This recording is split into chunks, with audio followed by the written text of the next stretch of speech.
We are at Rice-Eccles Stadium in Salt Lake City on a beautiful night. And number 10, Utah, looking to stay undefeated, already 1-0 in Big 12 play. This is the Big 12 debut for the Arizona Wildcats on the road in a very tough environment. Lots of questions all week about who's going to play quarterback for the Utes. Cam Rising. Wilson, who started last week at Oklahoma State, led Utah to a very impressive road win. And he and the Utes are going to get the ball first to start this game tonight. Dave Fleming, Brock Osweiler, Stormy Buonantony, great to have you with us. One of the great environments in the country. They love night games here in Salt Lake City. Yes, they do. This atmosphere here tonight in Salt Lake is what makes college football so special. And Utah's got a good team. Questions at quarterback. Not many questions up and down the rest of the roster. The Wildcats won the toss. They deferred, and so it'll be a touchback. Utah's going to get the ball first before they snap it from scrimmage. Let's go down to Stormy on the sidelines. Well, Dave, you mentioned those questions at quarterback. It's been an interesting situation for veteran QB Cam Rising, who's technically medically cleared for the second week in a row, but still sitting on the sideline. And talking to head coach Kyle Whittingham in pregame, he said they did announce the decision internally yesterday. Didn't want any confusion for the team coming out here, but that it remains a velocity issue for Cam. He simply cannot throw the ball how he should yet, and they want to give him a little extra time to heal up with the bye upcoming. But I will tell you, coming onto the field, Isaac Wilson broke the huddle. He led the team out here, looked very in command, and Whittingham said they have complete belief in him. All right, thank you, Stormy. They've also got a red-hot running back in the backfield alongside Wilson. That's Micah Bernard. They fake it to him, and Wilson's first pass of the night is a quick completion to Dorian Singer. Well, Isaac Wilson, we've had a chance now, Brock, over a couple weeks to see him play. Your thoughts on Isaac? Listen, I think he's done a fantastic start for just being a true freshman, making his third career start tonight. He's put some really good things on tape, but I think the biggest thing that Isaac Wilson has done, he's created belief in his teammates. When you talk to his teammates, they believe that he can get the job done and lead them to wins. Comes from a great quarterback family. His brother playing in the NFL. Zach was a star down the road in Provo at BYU. Under center on second and short, and Bernard was going the wrong way. Now Wilson's trying to improvise, and he takes a big hit and lost a couple yards. Yeah, I'm not so sure the quarterback went the wrong way. There's a true freshman mistake early on in a football game. You have some jitters, lots of emotion running through your veins. I think Utah was coming out trying to run split zone to the left side, the bottom side of your screen. Isaac Wilson turning out to the right. That's a freshman mistake early on in the ball game. And look, it's just some of the things you take for granted. Cam Rising, that's not going to happen with a guy who's in his 7th year.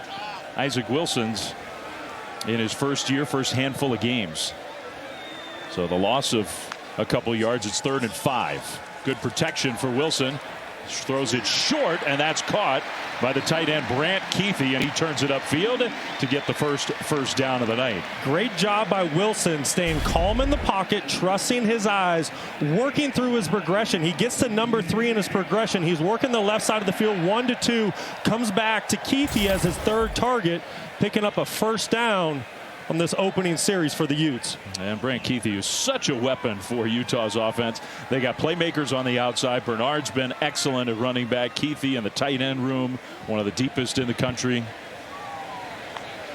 Wilson play fake on first down, and he will get away from the rush for a moment, but not the second effort from the Arizona defensive line. Just had nowhere to go with the ball. So that'll be a sack and a loss of 3 on first down. Well, his head coach, Kyle Whittingham, one thing about Utah, you come here year after year, you know what kind of football you're going to see. Listen, it's going to be physical, tough, fundamental driven. It all starts with the line of scrimmage when it comes to Kyle Whittingham football teams. He wants his offense and defensive lines to control the line of scrimmage and impose their will. His offensive line has played so well at the start of the year. That was more of a coverage sack that time. Bernard gets the handoff. And the straight ahead run for a nice gain across the 35 out to the 38. You know, and going back to the style of football Kyle Whittingham wants to play, Utah right now, they're top 5 in the country in time of possession. They're number 4 in the country. They're holding on to the ball a little over 36 minutes per game. Well, why is that? It's because the offensive line is controlling that line of scrimmage. They're running the football at a very high clip, over 200 yards per game. And then defensively, you're getting off the field because of that defensive front. And to your point, those numbers, they do that year after year here. But I think they're feeling like this might be one of their best offensive lines in a long time. Third down. Again, plenty of time. And the throw is right there, complete for a first down. That was about the protection and a good delivery to Money Parks. Yeah, great read by the young quarterback, Isaac Wilson. I tell you what, when you talk to the coaching staff this week, they said he has the it factor, and you can see why. He's just as cool and calm as a cucumber in that pocket. You see his velocity, the accuracy, the reason why the Utes were so excited to land this big-time recruit. Yeah, he was a great high school player here in Utah at Corner Canyon, which has produced so many players over the years. Bernard again behind Wilson, almost like a pistol formation. On first down, just short of midfield. Play fake. Wilson across the middle, and that's a completion into Arizona territory. First down inside the 30. Another catch for Dorian Singer, who started his career in Tucson and is becoming a Utah star early in this season. Well, he really is. He's really becoming one of the top wide receivers in the country, just running a basic in cut. But it was a great job by Isaac Wilson reading the defense, seeing the linebackers lose sight of the receiver Singer in zone coverage. Singer does a great job of throttling down in that zone hole.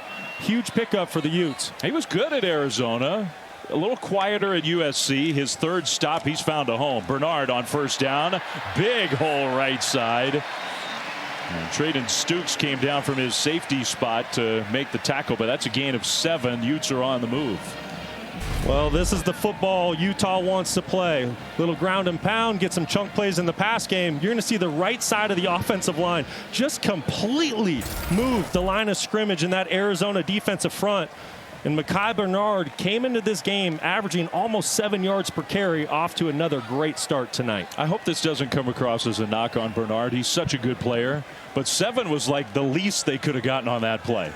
I mean, that was a monster hole created by the guys up front. Bernard, this time not quite as much of a hole, and he did a good job there of picking his way forward, and he got enough for the first down. As Utah enters into the red zone, this is an area with Isaac Wilson at quarterback they have not been great at the last 2 weeks. Now, they're getting points, but they've been settling for too many field goals. When you talk to the coaching staff this week, they say, hey, listen, if we're going to reach our end goals at the end of this year, we need to score more touchdowns in the red zone. Good point. Already the 10th play of this game opening drive, approaching 6 minutes. And now longer than 6 minutes. Utes have had the ball to start this game. Wilson on 1st and 10. Handoff. Bernard jumps through that line down to the 15. He got 3. You know, and this has been a very interesting strategy for Arizona and their defense on this opening series. I haven't really seen them bring much pressure on the young quarterback, Isaac Wilson. At some point, you need to test the true freshman. You need to change the coverage look pre to post snap. You need to test to see if you can see that post snap look. You need to bring some pressure to find out if he knows how to protect himself and where his hots are. First year head coach at Arizona, did a good job at San Jose State, Brent Brennan. We saw Dwayne Aquina, the defensive coordinator. Wilson, a designed quarterback run, and he got a couple, maybe 3 on 2nd down to set up 3rd and a long 3 inside the 15.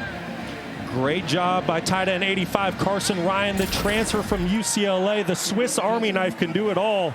See Isaac Wilson on the carry. This is something, you know, he's not going to make a living carrying the football, but he's made some huge plays with his legs. A huge play last week against Oklahoma State that really shifted the momentum in the football game. Well, this is kind of what you were talking about. You move the ball all the way down the field. Now you're going to have to settle for a field goal try, or can you punch it in? 3rd and 3. Bernard, left side run, and Arizona was there to meet him. He got stopped at least a full yard short. This will be an interesting decision early in the game. I don't think the kicker is going to come on the field. No, Kyle Whittingham's going to go for this one. This has been a great opening drive for the Utes. You have a true freshman quarterback at the helm tonight. This is an opportunity to take the momentum over. You hear the fans getting loud. Use this home environment, take the momentum of the game right here. I think this is a great call. They've been excellent on 4th down. 4 of 5 last week in Stillwater. It's 4th and 2. More than 8 minutes off the clock on this game opening drive. And Bernard will get it, and he is stopped. Arizona was there. Not even close, and another play by Trayden Stukes coming up from that sort of hybrid position. And not even close. What a stop by the Wildcats. What a play by Stukes. On 4th down, gotta have it. When you talk to the coaching staff, they say he is the best kept secret in all of college football, and he showed why on 4th down. That's a big time stop after a long Utah drive. All right, back here in Salt Lake City after a long game opening drive. Still no score. Utah and Arizona. Dave Fleming, Brock Osweiler. Great to have you with us late night. The place is rocking. But Brock, you said it on the first drive. Utah wants to control the clock. They got to be better in the red zone. They got nothing out of that drive. Yeah, what a huge stop for the Arizona Wildcats on the opening series of the game. Utah marches down the field, but Arizona holds up in the red area. And now it's time for Noah Fifita and Tetairoa McMillan to get started on a big night. I imagine if you haven't seen Tetairoa McMillan yet, you're going to have a chance to watch him touch the ball a lot in this one. There is the quarterback, just a sophomore, had a great freshman year last year. Yeah, Pac-12 freshman player of the year, absolutely phenomenal, completed over 70% of his passes, but this year it hasn't been quite the same production. Tonight is a get back on track game for Noah Fifita. Such a tough test against this team in this environment. Play fake and a little short pass to the tight end coming across the formation. Nice easy completion, and that's a first down. Kean Burnett, one of those Servite High kids. McMillan, Fifita, Burnett all played high school football together. And that's a nice start for the Wildcats offense. It's a great start. I love the 2 opening play calls. Get the ball to McMillan right out the gate, and then slice your tight end across man coverage and pop him out for an easy completion. There's McMillan, his second catch already, and McMillan turns it upfield. Sometimes he just makes it look easy. So physically gifted. Well, listen, Utah, they love to play single high man-to-man coverage, and if they're going to continue to do that throughout this football game, McMillan's going to take advantage of it. Arguably the best wide receiver in all of college football. If they cover him like that tonight, he might have 20 catches. Throw to the sideline, and that's complete to Chris Hunter. Well, look, Arizona, Fifita and McMillan, you're talking about 2 of the most famous players in college football based on what they did last year, coming back together this year. And McMillan's put up some huge numbers this season, but the Arizona offense as a whole has really struggled. No question. They're just sputtering. They're really struggling to get into sync, and a lot of that is because outside of week 1, Fifita and McMillan have yet to really connect like they did last season. Kendrick Risano in the backfield. He'll turn it upfield. Nice hole along the sideline, and tripped up, goes out of bounds, but into Utah territory, and then some, all the way down to the 30. It was a great block by big number 71, Savaiinaea. Going to be a potential first-round pick coming up in this year's draft. Risano does the rest. Now they're stopping things. Previous play is under further review. Got our referee microphone turned on so we could hear that announcement. That's David Alvarez, Big 12 referee tonight. So I'm sure that the only question is, Checking to see if the number stepped out of bounds. Did they get the spot correct? What is?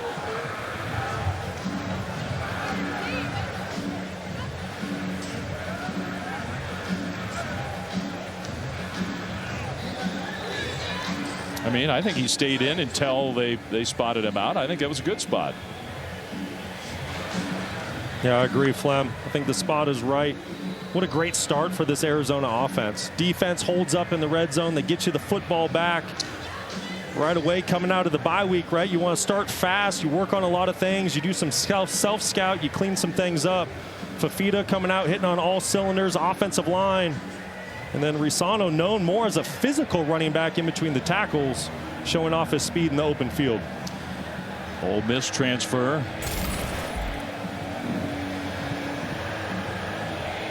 Quali Conley has been the top guy for the Wildcats at the running back position so far this year, and I don't think we've seen him yet on this opening drive.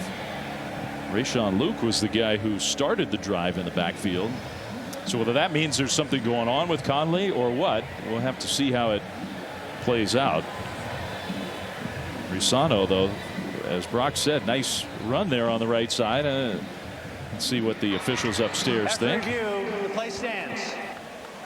I mean, yes, it did. Yes. I'm with you. I think it was a good call the first time. Let's play some football. The only question was, like, did we spot him 2 yards too far forward? So we're starting off tonight. We are going to be precise. 1st and 10 Wildcats on the move. Their first drive of the game. It's Rayshon Luke in the backfield with Noah Fifita. Fifita dumps it to Luke short right, and he goes out of bounds and lost a couple yards. Let's go down to Stormy.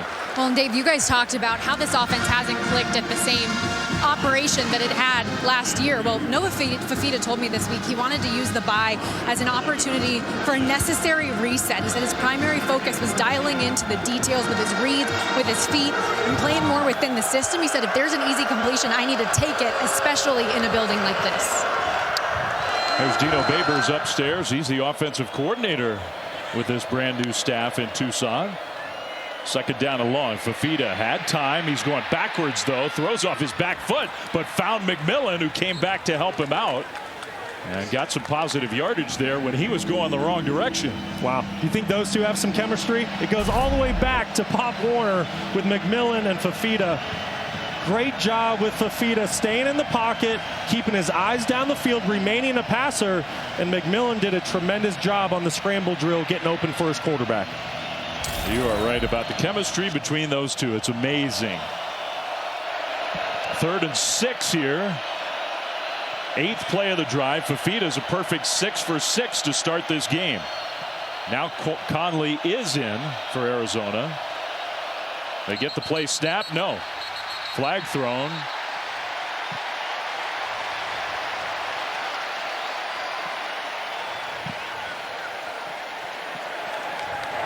Prior to the snap, false start. Offense, number 59, 5-yard penalty.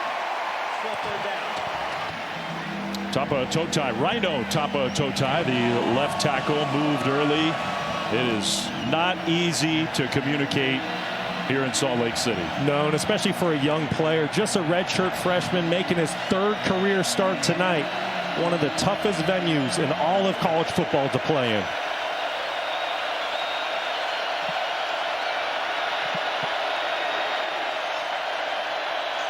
So now 3rd and 11. Pressure comes. Fifita dumps it to McMillan, who makes the catch and then got hit hard. What an open field tackle. Alakai Gilman. That was a heck of a play. It's 4th down. Fantastic play by Gilman coming up from his strong safety position. First of all, let's credit McMillan with this unbelievable one-handed catch. And then Gilman just coming out of the middle of the field like an absolute missile. Played a tremendous game a week ago on the road at Oklahoma State.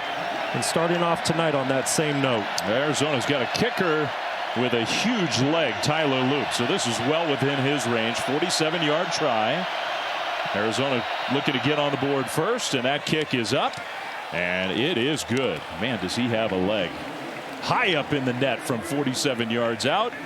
So Arizona stopped Utah's long drive and then gets a field goal their first time having the ball. They've got the lead in Salt Lake City. ESPN College Football is presented by IHG Hotels and Resorts. 19 hotel brands, 1 loyalty program. Download the app. And in part by the PGA of America and our more than 30,000 PGA of America golf professionals. We love this game. Last year, these two teams are both in the top 25. In the Pac-12, of course, they met late in the year in Tucson. And Arizona took it to the Utes last year. That's been a topic of conversation here in Salt Lake City with Kyle Whittingham and his team. They've used that result last year, I think, for a little extra motivation. But so far, Arizona off to a good start. a field goal, and they lead 3-0. We've had 2 long drives, so you know what that means. Kickoff, touchback, a break. We'll come back to Salt Lake City in just a couple minutes right after this. Prime Big Deal Days is coming October 8th and 9th with exclusive savings just for Prime members. You'll feel like a big deal. Shop deals on electronics, fashion, and more this Prime Big Deal Days, October 8th and 9th. All right, we're done. We're not done. You need more boxes. Fast. I can fix that fast. Fast fixes with Phelps. That's why you're the GOAT. Mr. Swimming. Human dolphin. Or Michael. Delivery at the speed you need.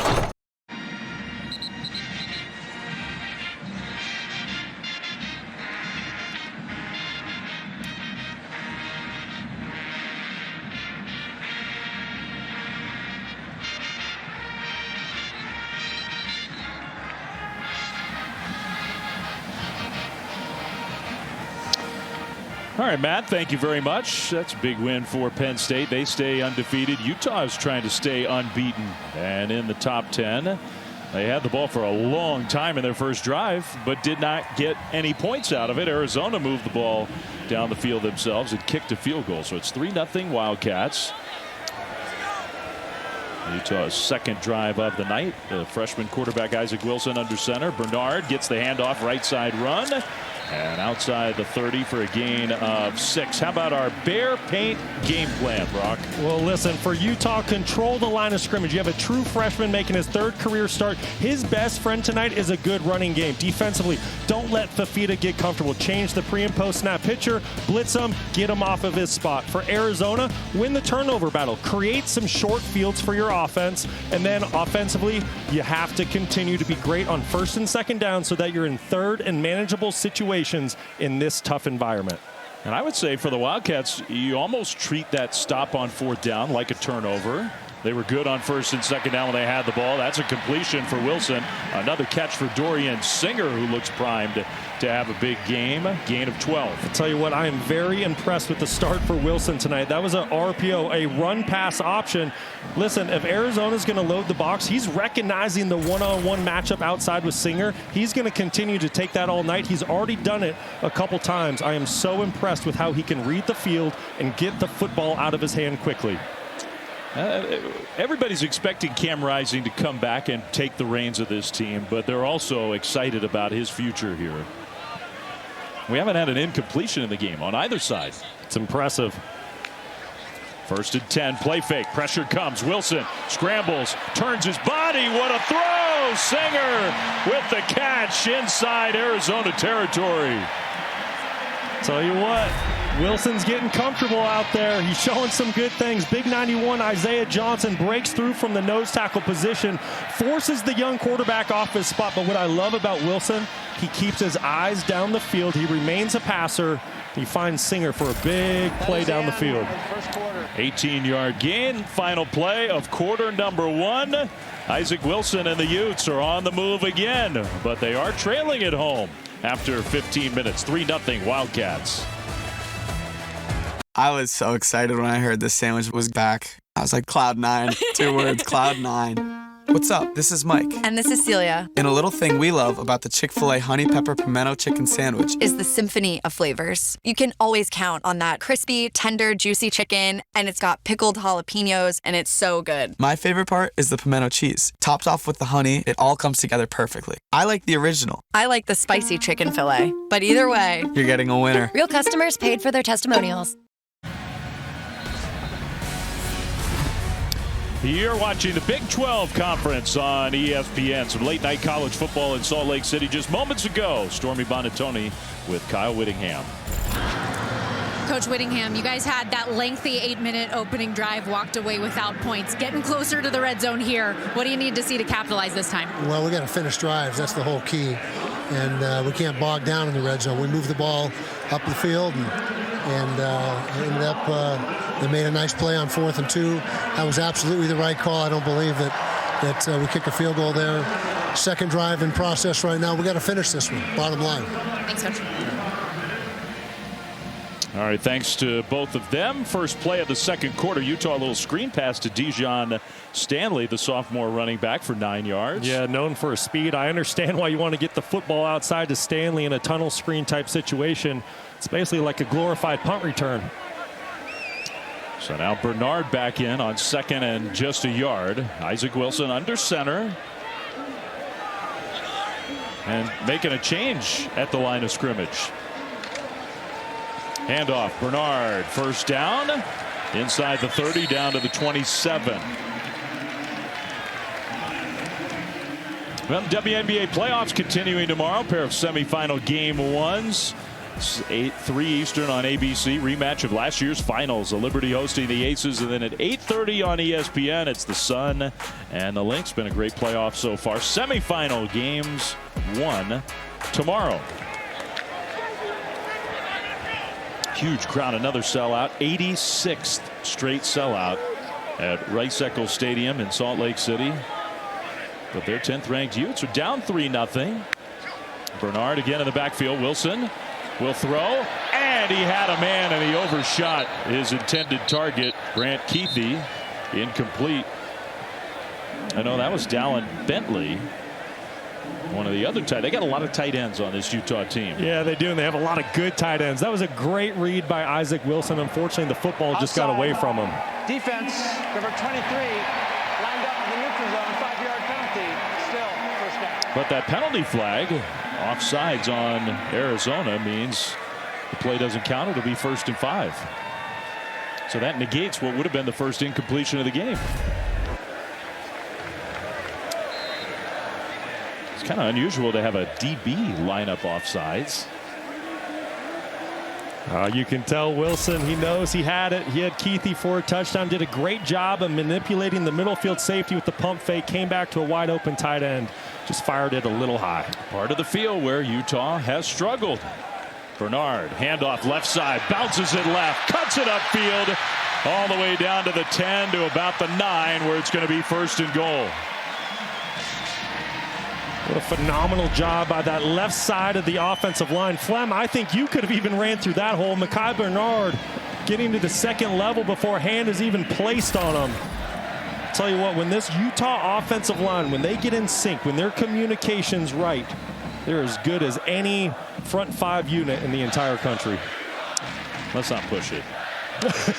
You don't think you're making it through that hole? No. Well, I'm not getting 10 or 13, whatever it was. A 13-yard game, 1st and goal. Bernard, right side, got through the first attempt at an arm tackle, down to the 6.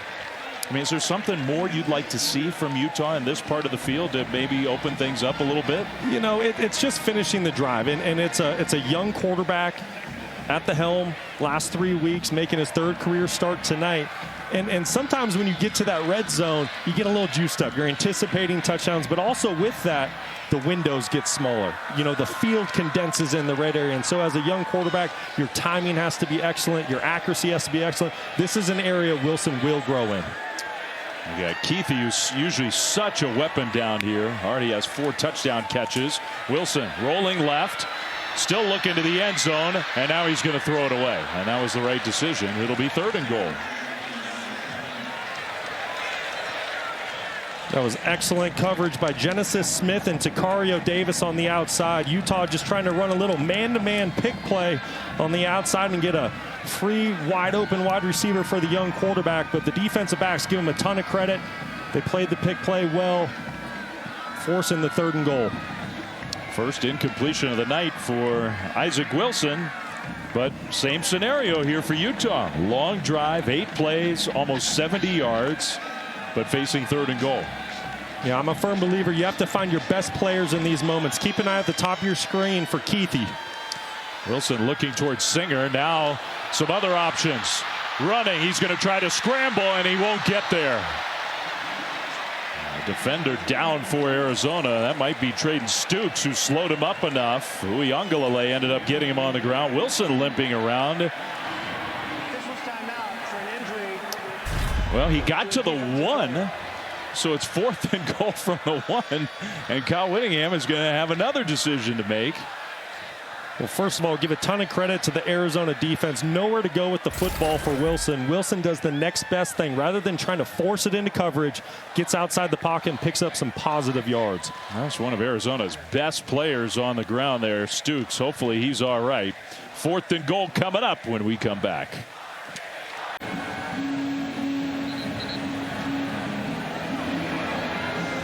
All right, back here in Salt Lake City, where Utah trying to finish off another long drive. Second quarter. They went for it on 4th down first drive, didn't get it. And they're coming out. Isaac Wilson, their young quarterback, got stopped at the 2. They changed the spot. He was banged up, holding his side, but he's in the game, going for it again. Mekhi Bernard, the tailback, on 4th and goal. Play fake, throw, knocked down, incomplete. Incomplete. And a great play by Tacario Davis. So Utah, 2 long drives and not a single point to show for them. What a tremendous play by defensive back Tacario Davis. 6'4" on the 6'7", 250-pound tight end Caleb Lohner, former basketball player from Baylor. Tacario Davis is having none of it. Great stop by the Wildcats. Prime Big Deal Days is coming October 8th and 9th with exclusive savings. That's why you're the GOAT. I mean, that is stunning. Unbelievable. And we fully support flipping back and forth between games. After Utah went for it on 4th and goal and did not get it, Arizona pinned deep at their own 2. But with a 3-0 lead here in the second quarter in Salt Lake City. Noah Fifita under center is going to hand the ball off, and a gain of a yard maybe. Quali Conley with the carry. It'll be 2nd down. Tanuvasa did a great job up front from the defensive tackle position. 6'4", 300 pounds, causing the initial disruption. Got Conley off his initial track to force the 2nd and 9 backed up. Well, part of the decision when you go for it in this part of the field is even if you don't get it, the other team's offense is not in a good spot. We'll see if this Utah defense can take advantage. Fifita in the end zone, looking to throw left side into double coverage, incomplete. Trying to find his, I mean, it undersells it to say his security blanket, Teteroa McMillan. Yeah, I like the call by Arizona. It was just missed time. They were trying to hit a double move down the sideline with Teteroa McMillan. Utah's defense known to play a lot of single high man coverage. However, that time there was safety help there on Teteroa and nowhere to go with the football. So now a stress-filled 3rd and 9 from Arizona's own 3-yard line with all the noise here.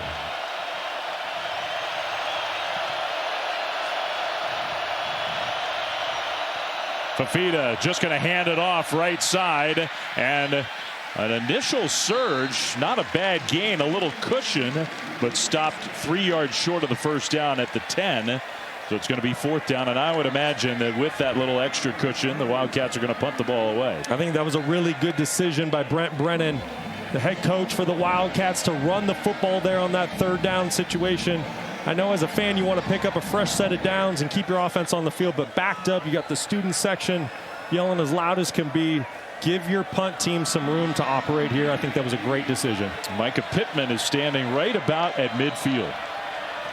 The punt game has not been great. This is Michael Salgado Medina. They've used 3 different punters already this year. And that one kind of a line drive punt that is returnable for Pittman, but great coverage on special teams. What an open field tackle. I think that's Rayshon Luke, the running back. This is phenomenal coverage. I guess there's a reason they call him Speedy. He was motoring down the field. So a good special teams play. Back to Salt Lake after this.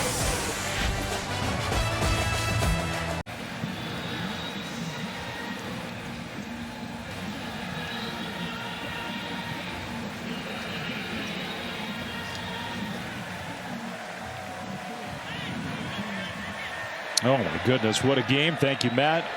That kid's 17 years old. Utah ball after the punt. Wilson across the middle. He's got his man caught in stride. Another catch for Dorian Singer. And here we go again. The Utes right back into scoring position. There is a flag on the play. Maybe. I don't know. I don't see a flag. I think we're rolling, Flem. No flag. Great play by Singer and Wilson. Tell you what, I am so impressed with how Wilson is seeing this football field early in the first half. And you can definitely tell Singer is his go-to target, and he has a great comfort with him. This is amazing, though. Utah moving the ball and still no points on the board. Now a throw on the move and another throw and catch to Dorian Singer. Down to the 11-yard line, 14 more yards through the air. Tell you what, that is so impressive. Dorian Singer is covered the entire time, and then at the last second runs by middle linebacker Manu and is there to make a terrific catch. But I love the location of the throw by Isaac Wilson. If he doesn't put that football right on Singer's face mask out in front, that is going to be an incomplete pass. What a great connection by those two. I mean, it's midway through the second quarter, and Dorian Singer, the former Wildcat, has 6 catches, 100 yards.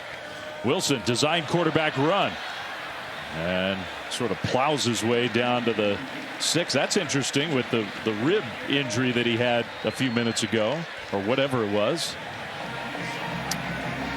I think Singer has a little motivation for this game tonight. I do believe he does. Former walk-on down at Tucson. Former Arizona Wildcat, first team all Pac-12 wide receiver back in 2022 before he transferred to USC. Kind of got lost in the shuffle a bit there last season, but he is certainly the go-to target here in Utah. Utah was thrilled to see him pop up in the portal. 2nd and 5, 2 tight ends go in motion. Bernard in the backfield on 2nd down. They can get a first down at the 1. Bernard is not going to get to the 1. He'll get to the 5, maybe a little inside there. Uiagalelei led the way. Another tackle for him. He did. We were talking about Dorian Singer. He played alongside Teteroa McMillan. McMillan's freshman year, and McMillan was brilliant. You could see all the talent, but Singer was the main guy in 2022. Gosh, those two on the same team. You know, as they've developed, and you look where they are now, certainly 2 of the best wide receivers in the Big 12 Conference, if not the entire country. Well, here we go again for the Utes. 3rd down and a long 3. Bernard and Stanley in the backfield. Wilson is going to throw, and it's incomplete. Good coverage again. Davis on Money Parks, and now 3rd time they're not going for it. The field goal team's coming out. Amazing job by Arizona's defense. That's right, just absolutely amazing. 3 red zone trips, low red zone trips by the Utes early in this football game. Arizona's defense holding up. You heard some frustrated fans just a second ago, but listen, there's nowhere to go with the football for Isaac Wilson. You got to give a lot of credit to the Arizona secondary right now. 23-yard try for Cole Becker, who's been, I think it might be fair to say, a little up and down so far this year. No problem on that one, though. So the first points of the game for Utah, 3 different times they've been inside the Arizona 10. They've piled up 180 total yards. They're averaging 6+ yards per play. And 3 points, that's all they have on the scoreboard. Yeah, and then let's throw on top of it time of possession. Utah over 16 minutes with the football in their hands to just Arizona's 6 minutes and change. If you would look at that alone, you would say, hey, Utah probably has 14, 17, 21 points on the board. But like I said, give a lot of credit to this Arizona defense. They've been bending. They've been giving up some yards down the field, but holding up strong in the low red zone. All right, so Arizona's offense getting ready to come back on the field. While we have a minute here tomorrow, and by tomorrow, I mean it's not that long from now, just a few hours from now, 10 a.m. Eastern, NFL Countdown Crew gets you caught up on all the early breaking stories, injury updates for the games right up until kickoff. And then we got another Monday night doubleheader, 7:15 Eastern on Monday, Titans and Dolphins on ESPN. And then the Seahawks and the Lions from Detroit, 8 Eastern on ABC, ESPN Plus. 3-0 Seahawks. They've been really good. Geno Smith off to another great start up there in Seattle. You're right, that offense is looking really good under Ryan Grubb. That's a good game. Ryan Grubb's old head coach trying to fight for a win in Tuscaloosa right now. The bouncer goes into the end zone for a touchback. So that time of possession so lopsided as Brock was just talking about. See if the Wildcats can sustain a drive here. 16.5 to 6.5 roughly, with just under 7 minutes to go until halftime. But Brent Brennan's defense in the red zone has done a phenomenal job tonight. So the game's just tied.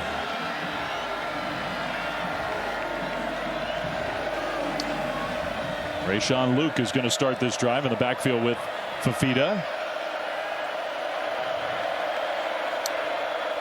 Arizona trying to get lined up properly. They do get the play snapped, and Fifita throws one caught by McMillan across the middle, and he'll get spun forward for an Arizona first down.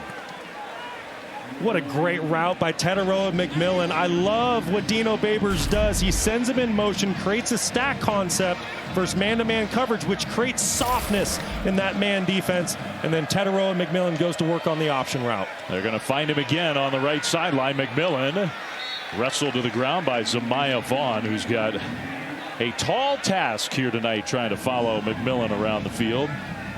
How about the two standout wideouts who were teammates a couple years ago? Singer, 6 catches, 101 yards. McMillan already has 6 catches for 50 yards. Well, those two are certainly worth the price of admission, given an early show here in the first half. It's been a lot of fun to watch those two go to work. Reese Cano in the backfield with Fifita under center, and they'll hand it to him left side. Gets around the corner and surges ahead into Utah territory for another Wildcats first down. You know, we talked about it early in this football game. Arizona, their offense seemed to be sputtering. They didn't seem to be in sync the first couple weeks of the season. This is the offense we remember from last season.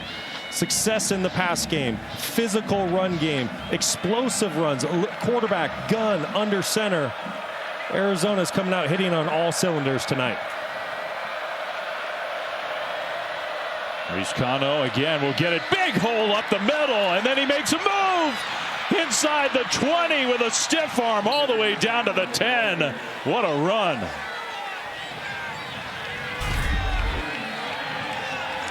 Keep an eye on number 60. Alexander Deuce does a phenomenal job at the point of attack, along with Rhino, number 59, to create a huge hole for Riscano. 36 yards now, quick to the line of scrimmage, and the quick completion. Montana Lamonius Craig got upended. So 2nd and goal coming up here for the Wildcats. You're right. This looks like the offense that put 42 on the board against Utah last year. Absolutely. This is the offense that the Arizona fan base has been looking for all season long. Riscano getting loose in the run game. Fifita feeling very comfortable, making deliberate, quick, decisive decisions from the pocket. It's a good look for the Wildcats early on. Second and goal. That one out to the left side, and no. Flags thrown, and I say 2nd and goal. They could get a first down at about the 1, but that play, they blew it dead before it got started.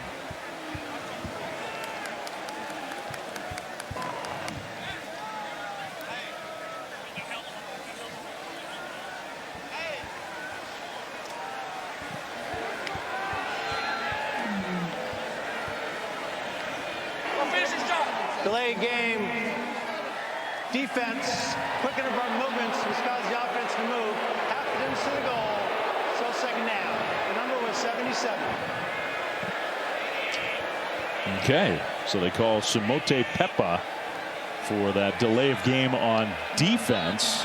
Yeah, disconcerting signals. Anything that is abrupt, excessive, trying to simulate the snap of the ball to get the offensive line to jump off sides is now a foul. 2nd down inside the 5.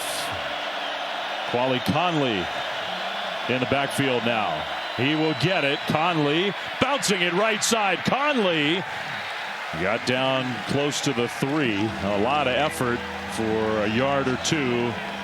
It's 3rd and goal. It was a very physical run by Conley. Brent Brennan said this week Our details and physicality need to be excellent. I have seen the physicality out of the Wildcats early on in this football game. I've seen the physicality.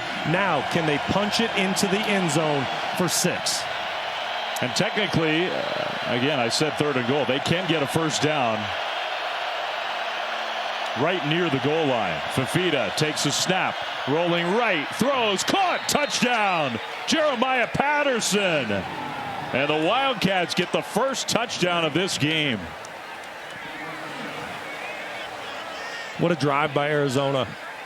You hear how loud this stadium is. It's deafening. Fans are on their feet, yelling, screaming. That was just a phenomenal drive. Great job by Patterson, trying to sell that he's about to run across the field on a shallow cross. It's a very fast motion. You get the defenders rocking towards the field, and then you come out the back door to the short side of the field, which is why he was wide open. Incredible drive. 7 plays, 75 yards against a stout Utah defense that just suffocated Oklahoma State for most of the game last week. Now the extra point coming for Tyler Loop.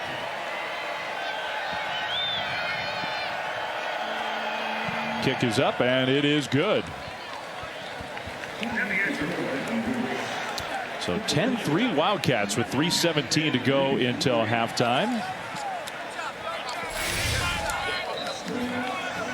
This is ESPN College Football presented by IHG Hotels and Resorts.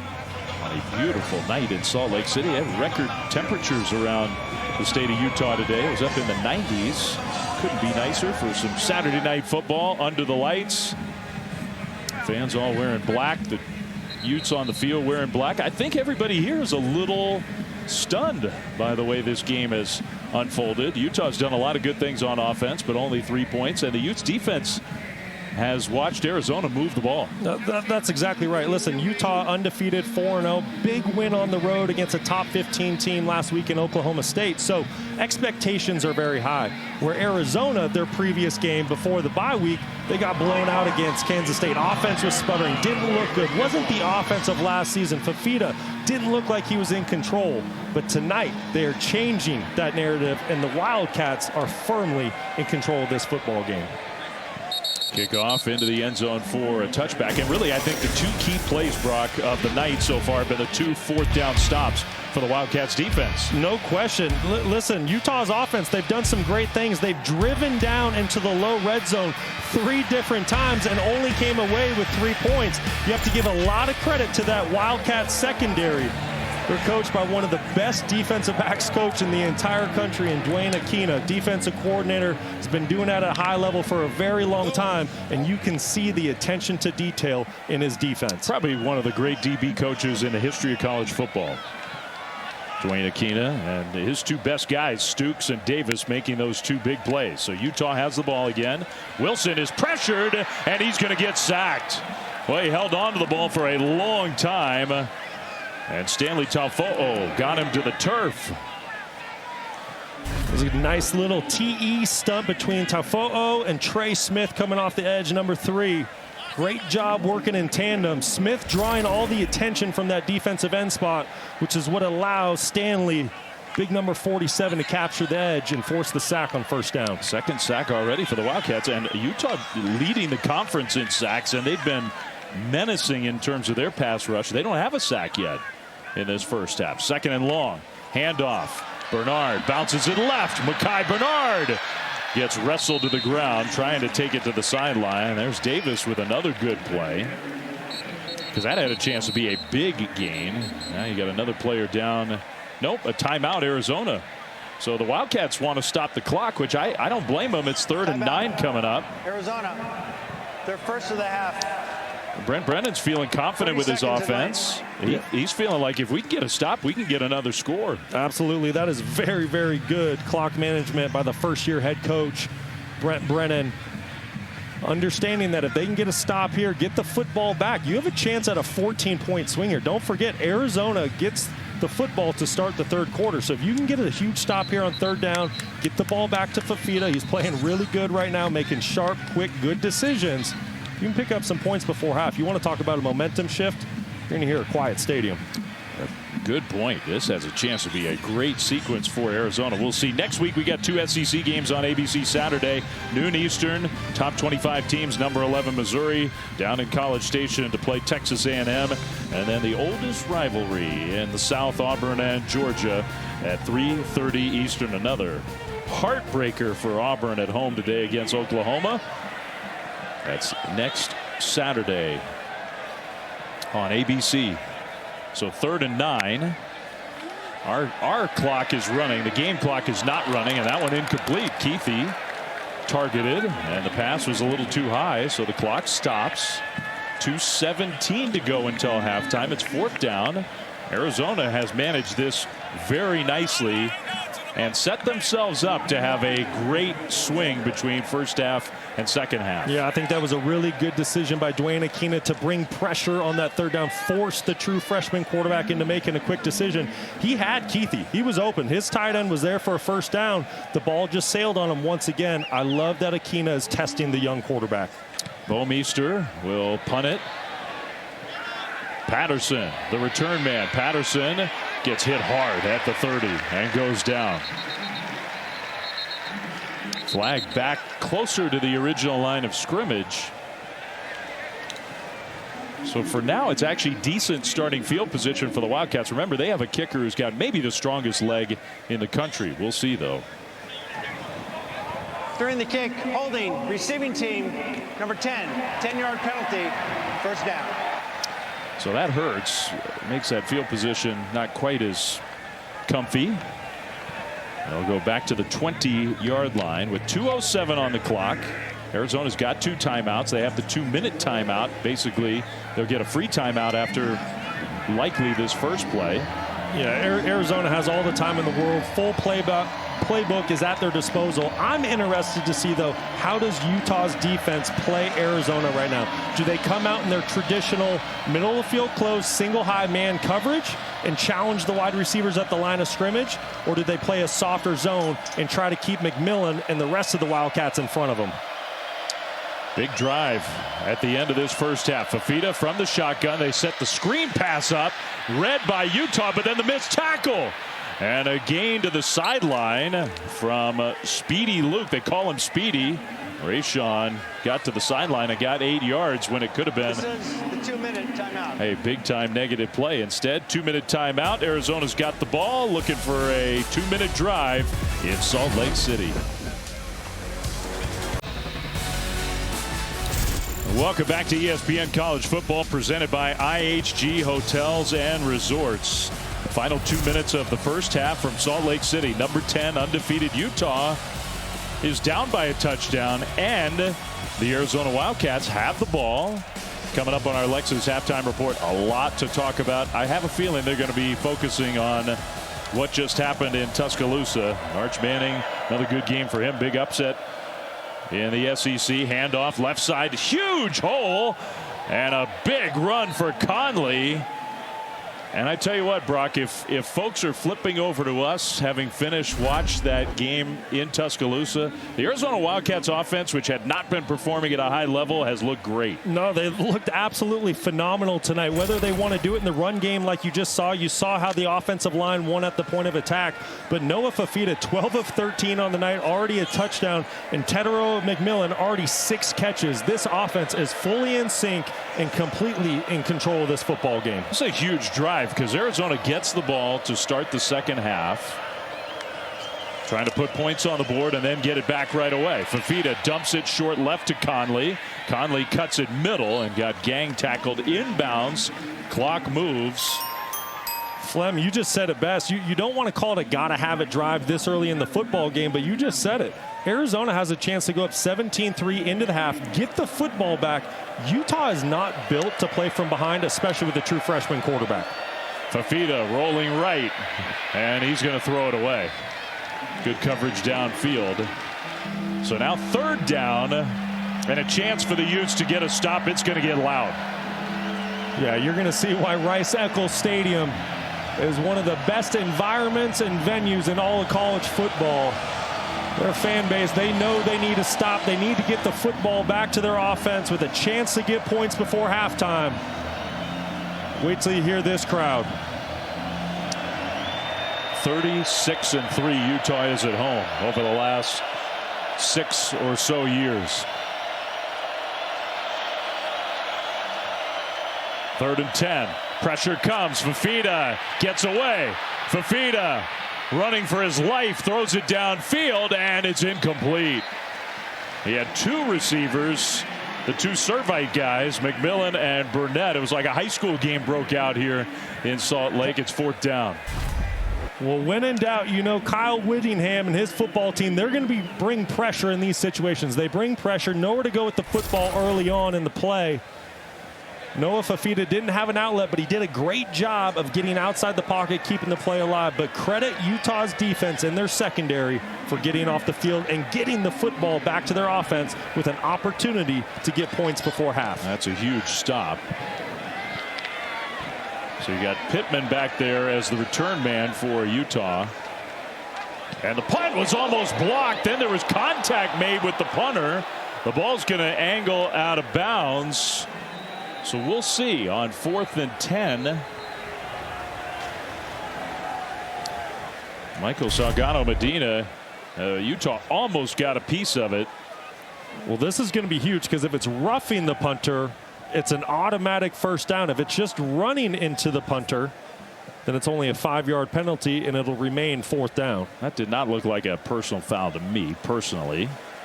I agree. Just kind of clipped the ankle.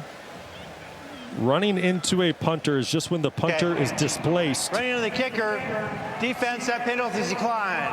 1st down, Utah. So that's exactly what it was. Now, it was a well-executed punt, particularly considering all the pressure on Salgado Medina, because Utah's got the ball at their own 7-yard line. And this will be interesting, Brock, whether the true freshman quarterback Isaac Wilson, who's really played well. Utah has 3 timeouts. But whether Kyle Whittingham is willing to let his offense try to go get some points here. I think you're going to find out a lot about how Coach Whittingham and the rest of the staff feel about the young quarterback. There's plenty of time to go get points. You have 3 timeouts, over a minute left on the clock before halftime. There's more than enough time, but also you have a true freshman quarterback at the helm tonight, making his 3rd career start. You would also understand if they do a couple handoffs and elect to go into halftime and regroup. Cam Rising all week long. Utah was trying to get him ready. He came and warmed up again tonight, but they made the decision yesterday internally that Isaac Wilson was going to be the guy again. And overall, he's played well. The story for Utah has been in the red zone. They have not turned their drives into points. Throwing on 1st down across the middle, and a perfect delivery outside the 20 on the 1st down. The clock will stop. That's Brant Kuithe, the tight end.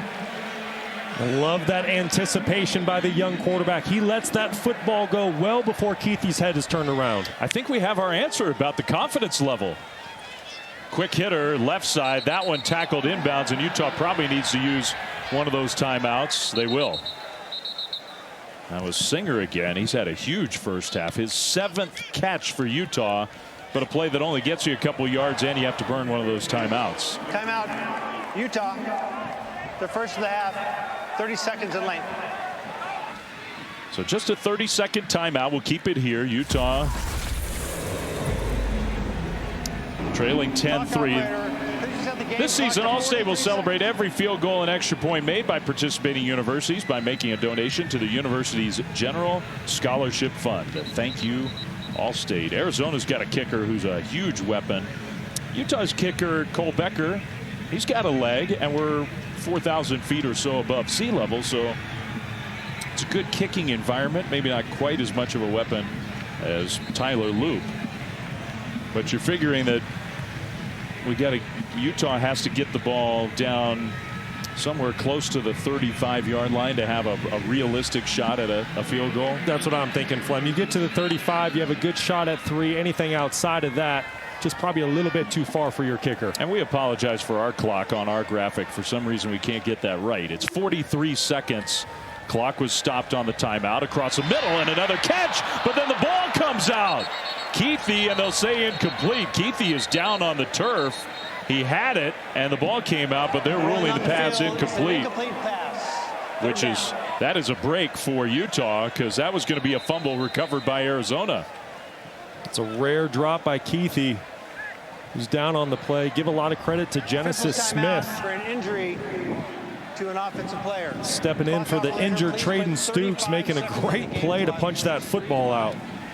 And Brant Kuithe is so talented, but has had such a hard time in his career staying healthy. You hope that he's all right. That was pretty close to a catch. It was really close. Just like its coach, though. Genesis Smith gets his left arm around Kuithe, punches it out with his right. Well, you think that's a play that they might take a look at? I don't know why they wouldn't.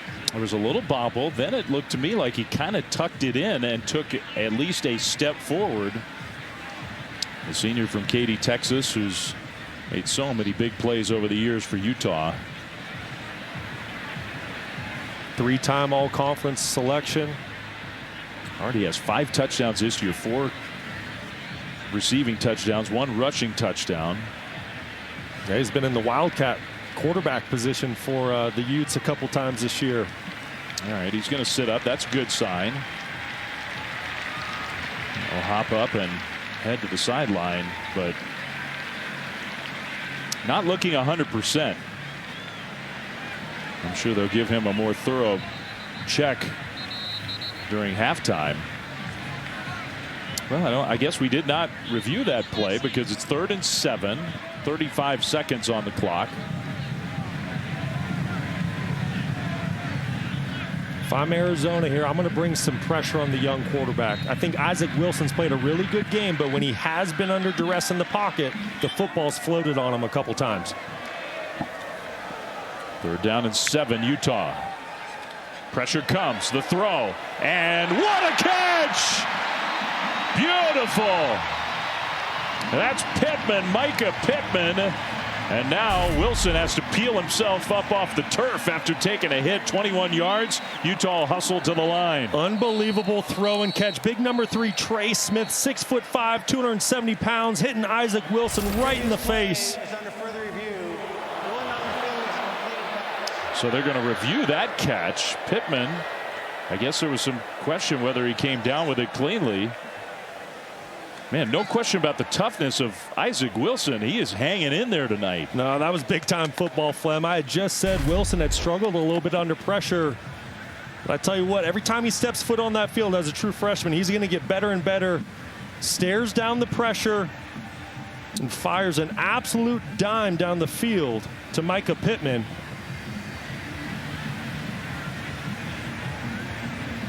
I mean, that football could not have been put in a better location for Pittman to make a play. I mean, it's allowed to touch the turf if you still have control of the ball. That's right, full and complete possession. The ball cannot move as it makes contact with the turf. From that angle, it's really hard to tell. He cradled and tumbled over with the ball in his hand, though.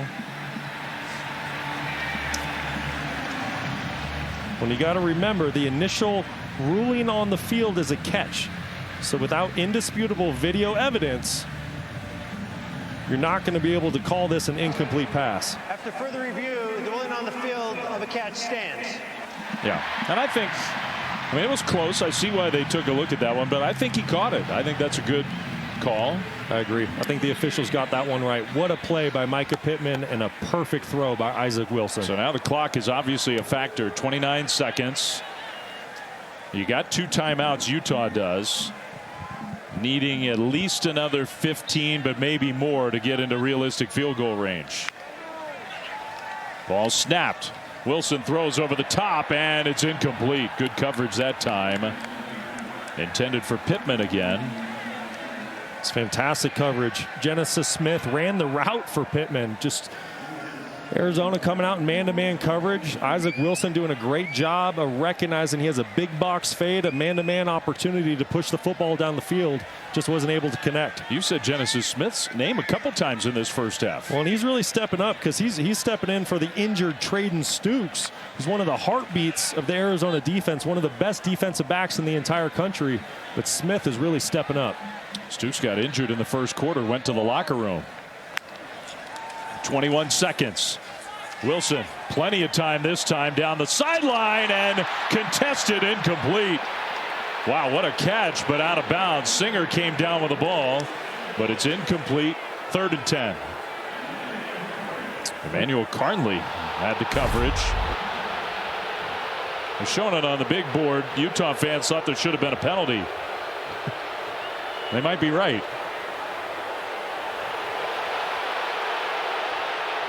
No, I think that's a good no call.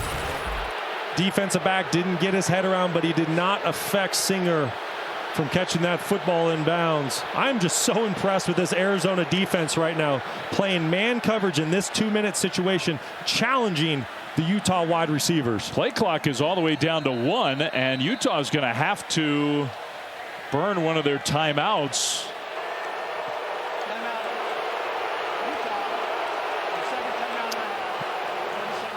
And you see the Utah players trying to tell their fans. There's Stukes, who's got the pads off, so that probably tells us with a brace on his right knee he's not coming back in this game. I think Utah was having a hard time communicating, and that forced them to burn their second timeout.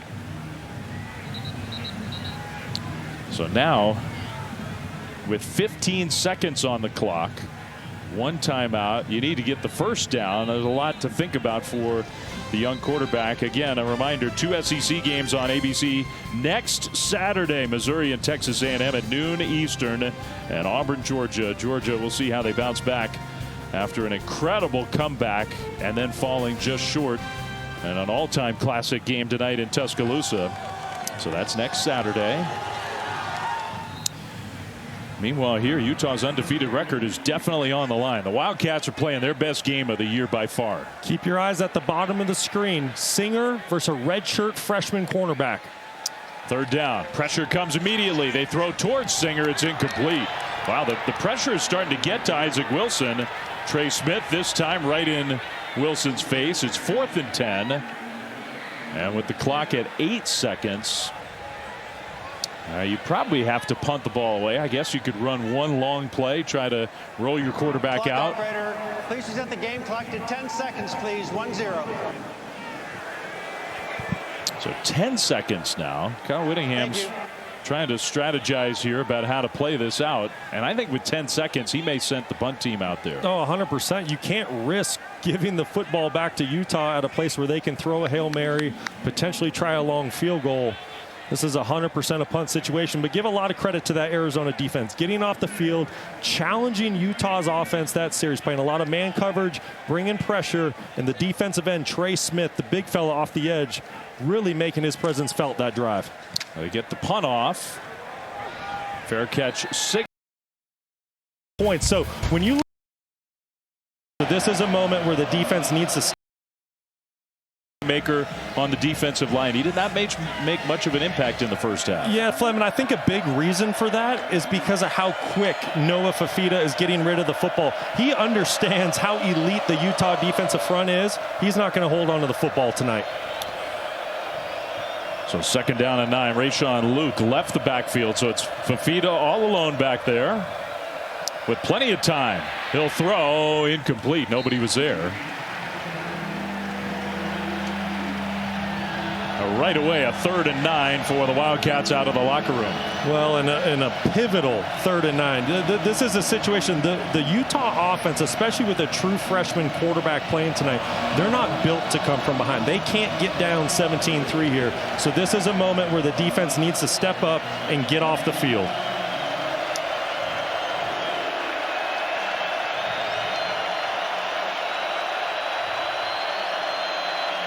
Fifita.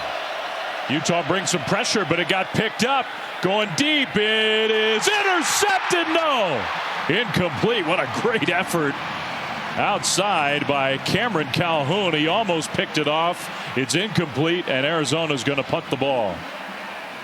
What a huge stop for the Utes defense coming out from halftime, forcing a 3 and out. That's a true freshman covering Teteroa McMillan, arguably the best wide receiver in college football, running in phase, making a play on the ball. Great play by Cameron Calhoun. So a 3 and out for the Wildcats. Micah Pittman is back deep around the 25, depending on how this special team sequence goes. Maybe it was beneficial for Utah. that the interception wasn't actually made. Low punt, fair catch, but it bounces, and that's going to take a very favorable Arizona bounce on this turf. Inside the 20, all the way down to close to the 16-yard line. Well, Utah's offense will come on the field for the first time here in this second half. Here's how it went in the first half. You were just talking about it. 64 yards, 13 plays, no points. 10 plays, 73 yards, no points. Finally a field goal, and then a couple short drives with punts at the end of them. Yeah, and really the key is the first three. All three of those right down there around the 5-yard line, give or take, and to only come away with 3 points. That's why Kyle Whittingham said to Stormy, hey, we should have 21 points on the board right now. A 57-yard punt with no return after the bounce. So Wilson will hand the ball off left side, and that's Micah Bernard cutting it upfield, making a couple men miss. And a nice run for the guy who's had 3 straight 100-plus yard games coming into tonight. I think that's a great opening call in this second half for Utah. Settle in the young quarterback, right? Making his 3rd career start. Give that football to Bernard. He's averaging almost 7 yards per carry on the season. 11 carries for 68 yards tonight. Get that ground game going in the second half so the young quarterback can lean on it. You got one of the better offensive lines probably in all of college football. Wilson on first down. Play fake. Going to throw it. Back shoulder kind of throw. Incomplete. Another play well defended by Tacario Davis, trying to get the ball to Singer. I like the decision by Wilson. He finds the one-on-one matchup outside. Arizona playing press man coverage with Tacario Davis, the 6'4" corner. The location of the football just has to be farther outside so Singer can make a play on the ball, but give Tacario Davis a ton of credit for the pass breakup. He's a big defensive back, isn't he? It's huge. He's huge, and it's his size and the way he's able to run and how smooth he plays, which is why a lot of NFL scouts are starting to talk about him being a potential first-round pick.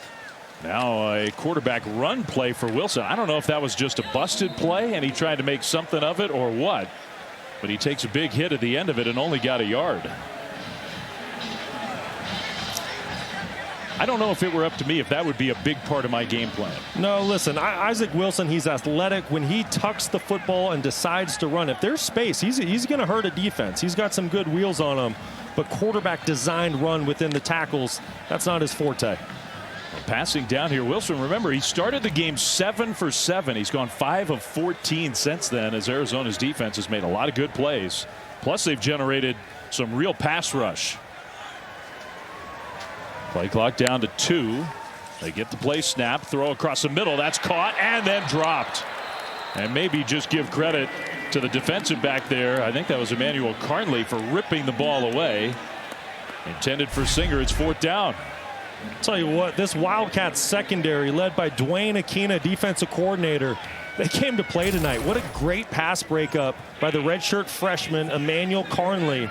Seen a couple plays like that by the Wildcats secondary tonight. You think it's a surefire catch for the Utes, but they're getting their hands in there for the pass breakup. It's a good point. That's the 6th straight incompletion for Wilson. I think a lot of those have been pass breakups, true pass breakups. Booming punt way back inside the 10. And good coverage. Wow. What a flip of the field by the Utah special teams unit. Terrific coverage after a monster punt. And so the Wildcats field position is not going to be great when we come back to Salt Lake City. 12-team college football playoff begins December 20th on ESPN. That's how I get by.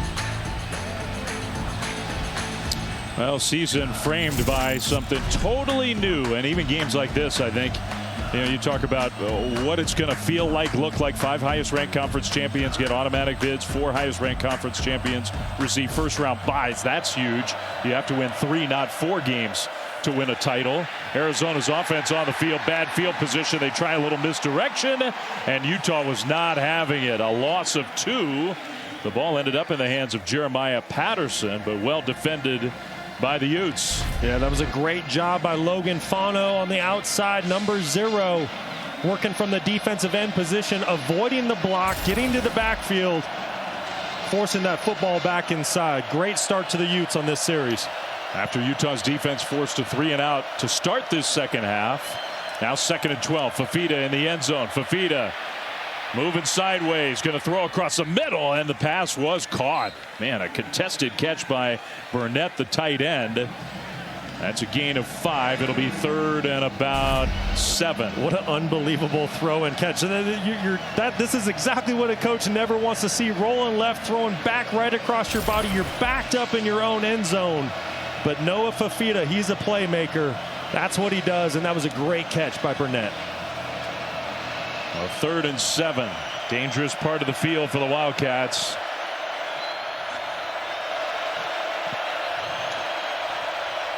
Conley moves in the backfield alongside Fifita.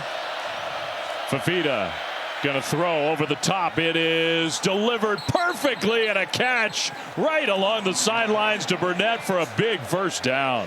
That is as good as it gets from a throw and catch standpoint. That is big league football. Noah Fifita standing tall and strong in the pocket, keeping his eyes down the field, and delivering just an absolute dime to pick up a fresh set of downs. There was only one window there for a completion, and he got it to his tight end for 21 yards. They're going to stop, though, and make sure that the tight end Kean Burnett was inbounds. I thought he was, but we'll take a look. Yeah, to the naked eye, it sure looked like it was a catch to me. Foot inbounds. We're going to see here on the replay.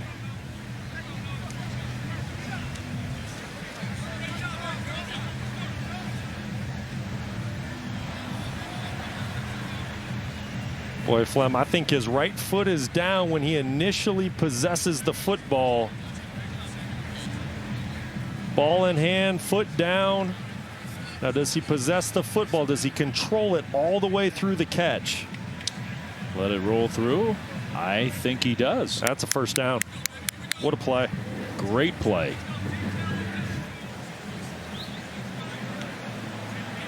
This is the Fifita Wildcat fans had not seen the previous couple weeks, but he has dialed. His footwork is great tonight. He's delivering the football on time with accuracy. After further review, the willing of a catch is confirmed. Yeah, so they stopped and looked, but back to your point, this is not how Fifita and this offense looked through the first 3 weeks. I know week 1 against New Mexico, they put 61 points on the board. McMillan had the monster game, but the numbers have been down. The performance has been down. This is the guy expected to be one of the best quarterbacks in the country. The bye week helped get this football team healthy, but it also helped get this offense back on track. So 1st and 10. Conley gets the handoff. Huge hole up the middle. Conley across the 45, tripped up there. There have been some big holes in the run game. That's 17 yards for Arizona. Well, Fano, the defensive end, comes flying up the field, which only leaves one other person there, Barton, the linebacker, to make a play. But Rhino, the left tackle, redshirt freshman, gets up to the second level, gets his hands on the big linebacker. What a great start to this drive, and this offensive line is picking up right where they left off in the first half. This is a Utah team that shut down Ollie Gordon last week. Arizona is averaging 10 yards a run tonight. Okay, the average is going a little down, but they still got positive yardage across midfield. That's Caden Luke, the fullback.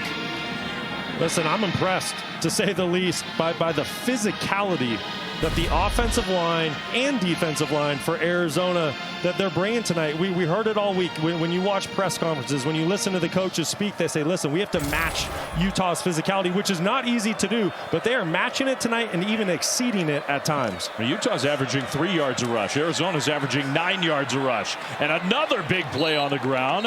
Rayshon Luke this time, and it's been Risano, Luke, Conley. I mean, it's not just one guy. Everybody's had success. Yeah, just a great job in the gap scheme by Arizona. You're going to see a couple pullers on this replay. Great job of cutting the defense in half. You get a couple kickouts, and that creates the huge gash in the defense for Speedy Luke. They started this drive at their own 7. They converted the 3rd down from deep in their own territory. And now it's first down at the Utah 35. Play fake, Fifita rolling. He'll plant, take a hit, and throw it away. Intended for Olsen, the tight end. It's 2nd down. Good decision by Noah Fifita. Nowhere to go with the football. I like what Dino Babers was trying to do there. Get his quarterback outside the pocket. He gets the sense that the Utah front, they're getting ready to tee off in a pass rush situation. That was a great call, but credit Utah's secondary, nowhere to go with the football. So 2nd down and 10.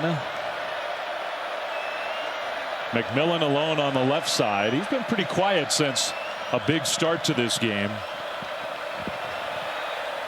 Handoff right side. Conley tripped up. Got to the line of scrimmage, no more. Great play by Lander Barton, number 8 from the linebacker position. Great job of scraping over the top and forcing the 3rd and long situation.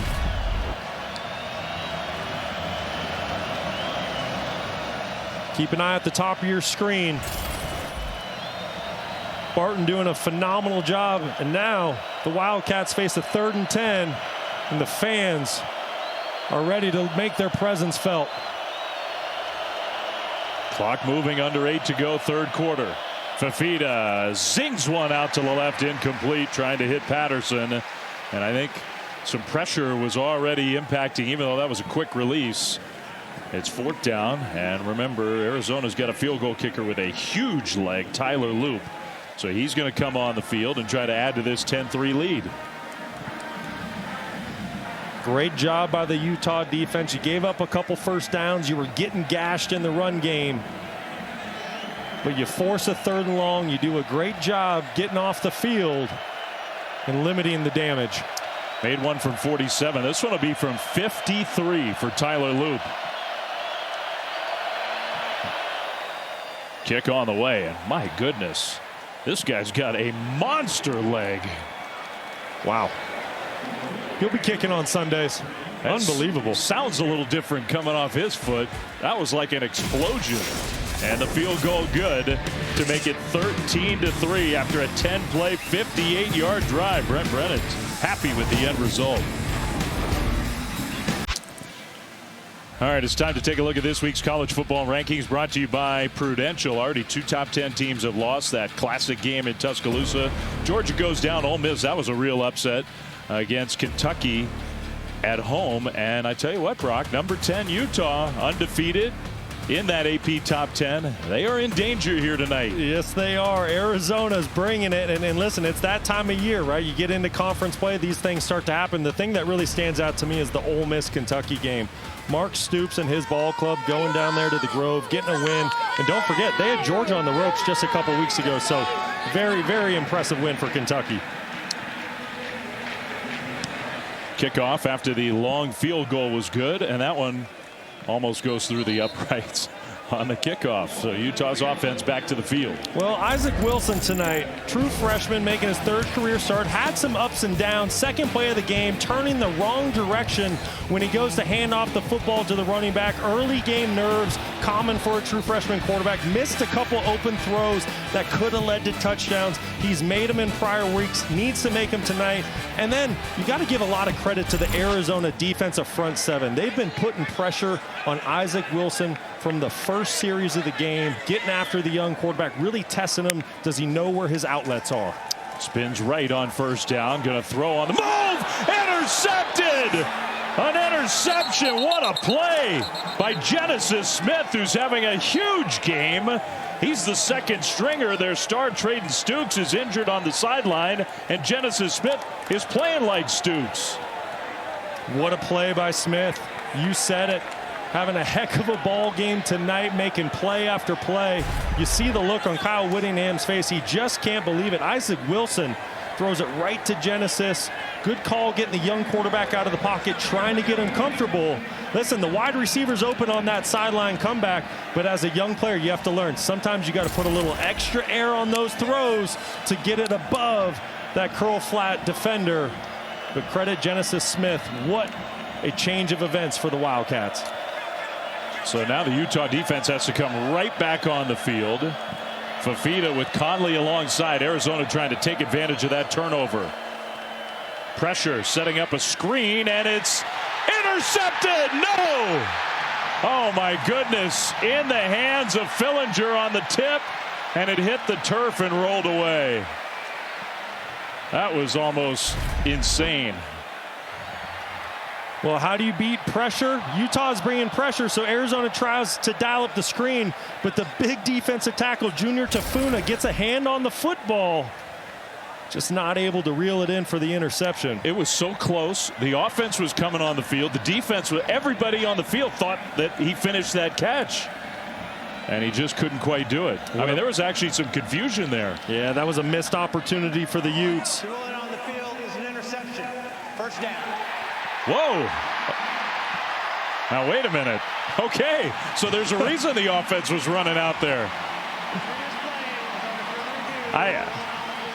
I just saw it the one time. I don't think that's an interception. Well, I'm with you, Fleming. I'm running on the naked eye right now. The question is, as Van Fillinger goes to the ground with the football, does he maintain complete control and possession of it, or does it move as it goes to the ground? I mean, I don't think he ever had clean, full possession of that football. That is, I mean, it's an incredible effort, great play, nearly so, but I don't think that's an interception.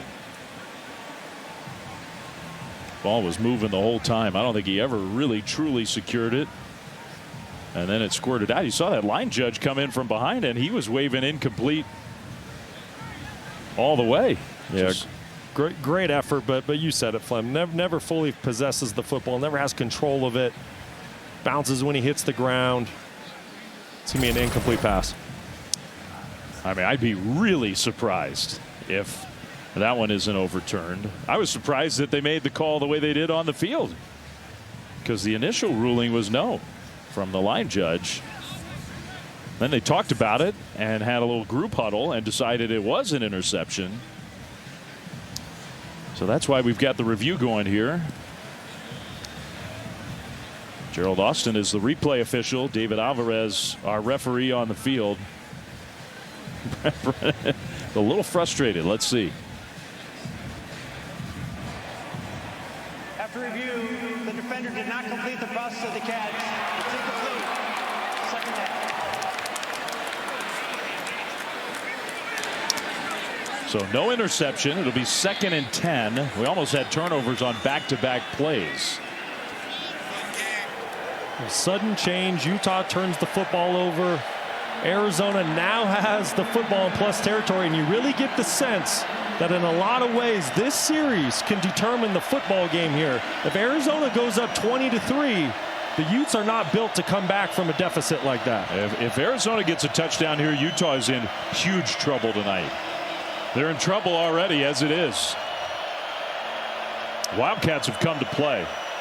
Luke motions through the backfield. Fafita, here comes the pressure, spins away. Fafita now going to scramble, and he will run and run out of bounds. Running is not a huge part of his game, but he did a great job avoiding a sack. Did a phenomenal job. Defenders for the Utes coming everywhere. Kyle Whittingham deciding to send a corner blitz from the boundary side. Fafita felt it at the last second, was able to scramble outside the pocket to avoid the sack to keep it 3rd and manageable. Expect Utah to bring more pressure here in this gotta-have-it moment. On that replay, you saw Teo Johnson had good coverage on McMillan. 3rd and 7. 4-man rush. Fafita incomplete. Took a hit as he threw. Again, looking the way of the tight end, but nowhere close to a completion. So the Utah defense, good job holding after the turnover deep in their own territory. And the field goal kicker, Tyler Loop, will come back out onto the field. Just a 4-man rush on that 3rd down play by the Utes, but great job getting to Noah Fafita, getting him off of his spot, forcing him to throw the football away, and potentially holding Arizona to just 3 points on the sudden change turnover.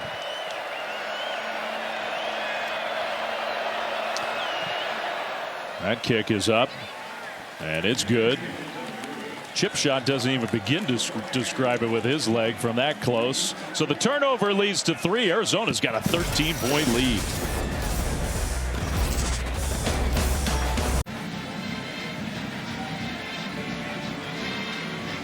All right, we honor those who serve. Brought to you by Navy Federal Credit Union. And tonight we salute Carl Churchill, Utah alum, served 21 years in the Army, retired in 2006, awarded a Bronze Star during combat in Iraq, and co-founded Alpha Coffee with his wife. They send coffee bags to deployed troops and veteran-focused nonprofits.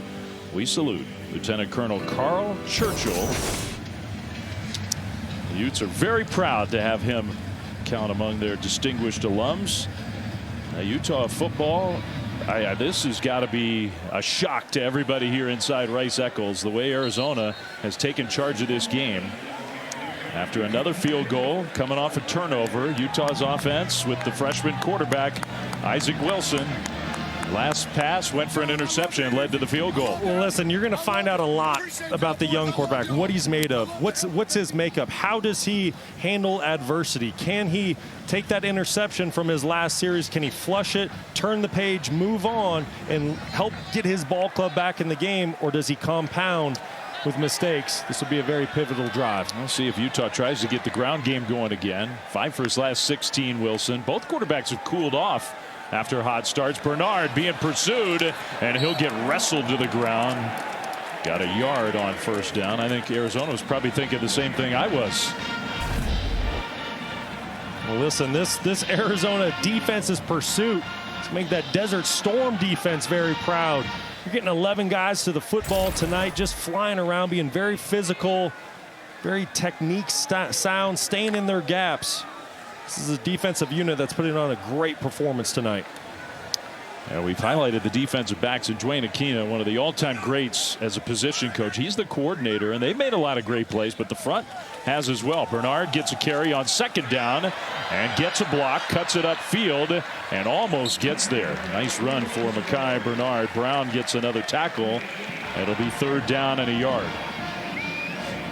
And this becomes a very big play for Utah. Yes, it does, but this is exactly where the Utes want to be on third down. When you're in third and short, you have the ability to run the football. You can roll out and bootleg, get the football to the perimeter, or potentially take a shot if you view this as 4-down territory, which I don't think they do.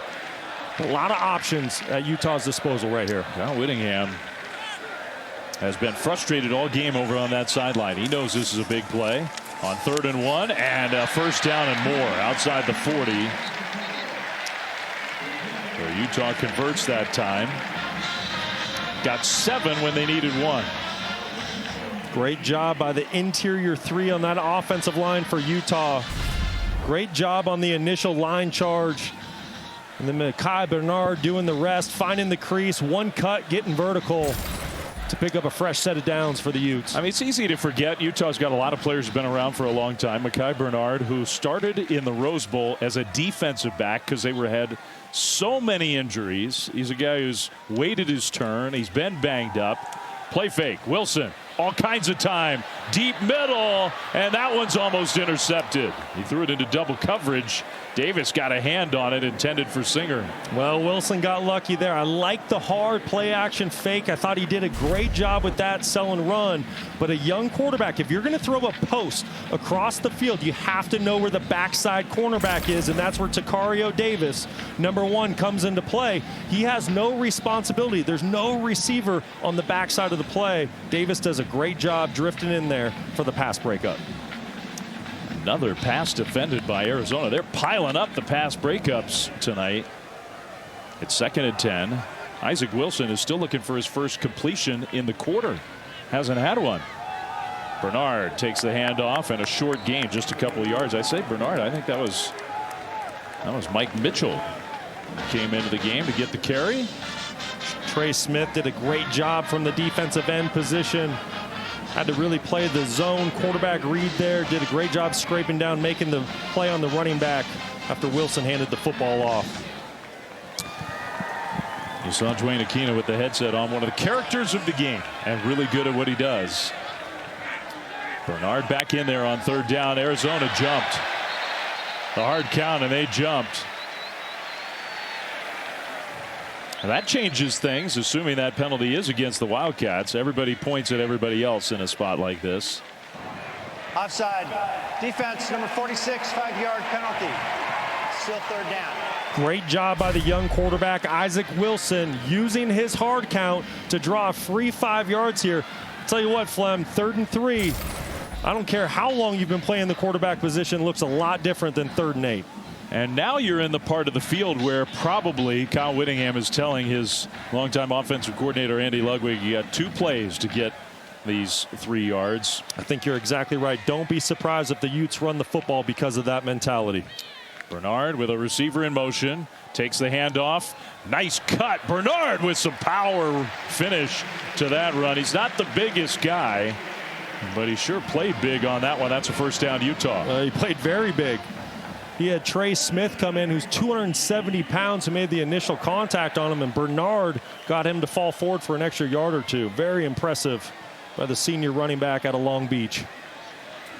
So clock continues to move into Arizona territory. Part of why you've been saying all night Utah's not really built for the comeback is it takes them a while typically to get down the field.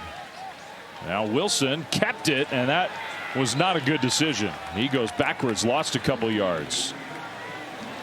Well, once again, it's that zone read scheme. The quarterback has the option to pull the football and keep it himself.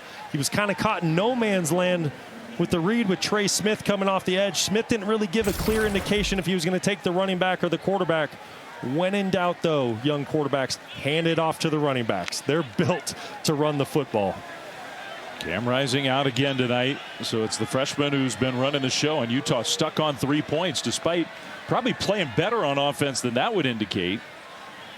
You got Charlie Vincent in the backfield this time. He's going to catch the swing pass, and then the ball was knocked away. Another pass breakup for Arizona. I mean, seriously, they are getting their hands on the ball over and over again. This is the most impressive performance I've maybe ever seen out of a secondary. The pass breakups just keep happening every other play for Arizona. Give them a ton of credit tonight. Showing up here in a tough environment, bringing their A game. It's the 8th straight incompletion for Wilson, but a lot of those have been in the hands of his receivers and then knocked away. This is potential 4-down territory. You don't have to get it all here on 3rd and 12. Just get some sort of positive play to allow your coach to go for it on 4th. Across the middle, pass caught by Keithy. And now we'll see. Good open field tackle down to the 44-yard line. It'll be 4th down coming up. Chase Kennedy with another good play. Running on the field as progress was stopped. 4th down. Yes, it was. He didn't keep running to the end zone. Progress was stopped. The ball came out.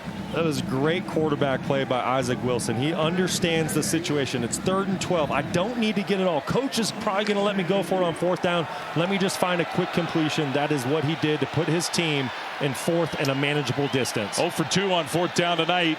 They need this one big time. 4th and 6. Wilson steps up, throws, and knocked away again. Another one. Tacario Davis got the hand around and batted it down. Intended for Singer. Just an amazing performance tonight by the defensive backs of the Wildcats. It's unbelievable. There's a reason why Tacario Davis is being talked about as a potential 1st-round pick. This is good on good. This is Dorian Singer, Utah's best wide receiver, on the 6'4", 190-pound defensive back Tacario Davis. Great job by Isaac Wilson manipulating the pocket versus pressure, staying alive, getting that football out. But that Arizona Wildcats secondary, wow, what a performance tonight. Yeah, incredible. That's another drive of 5+ minutes for Utah that ends up without a point on the board. That has happened a bunch of times tonight. And that's just good defense by the Wildcats. So they take over. Final minute 22 of the quarter. Noah Fifita is going to scramble and run. A penalty flag thrown, maybe a holding downfield on an Arizona wide receiver. So we'll see.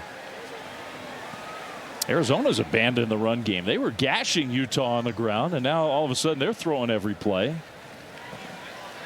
129 yards on the ground tonight for the Wildcats. So impressive against this Utah defense. They don't give up 100 yards rushing in any game, let alone at home in this stadium. Let's see what the call is. Here with the run, holding, defense, 10-yard penalty from the end of the run. Wow. An automatic 1st down. So defensive holding, not against Arizona, against Utah. So about an 8-yard scramble and then add 10 yards to the end of that. Inside the 40. Number 9 was the hold. Here we go. Number 9, Elijah Davis, called for the hold. They showed it again up on the, you hear the crowd reaction because they got this massive video board and they keep showing these replays in the stadium. Utes fans are not only cranky, they're getting anxious about what's going on here.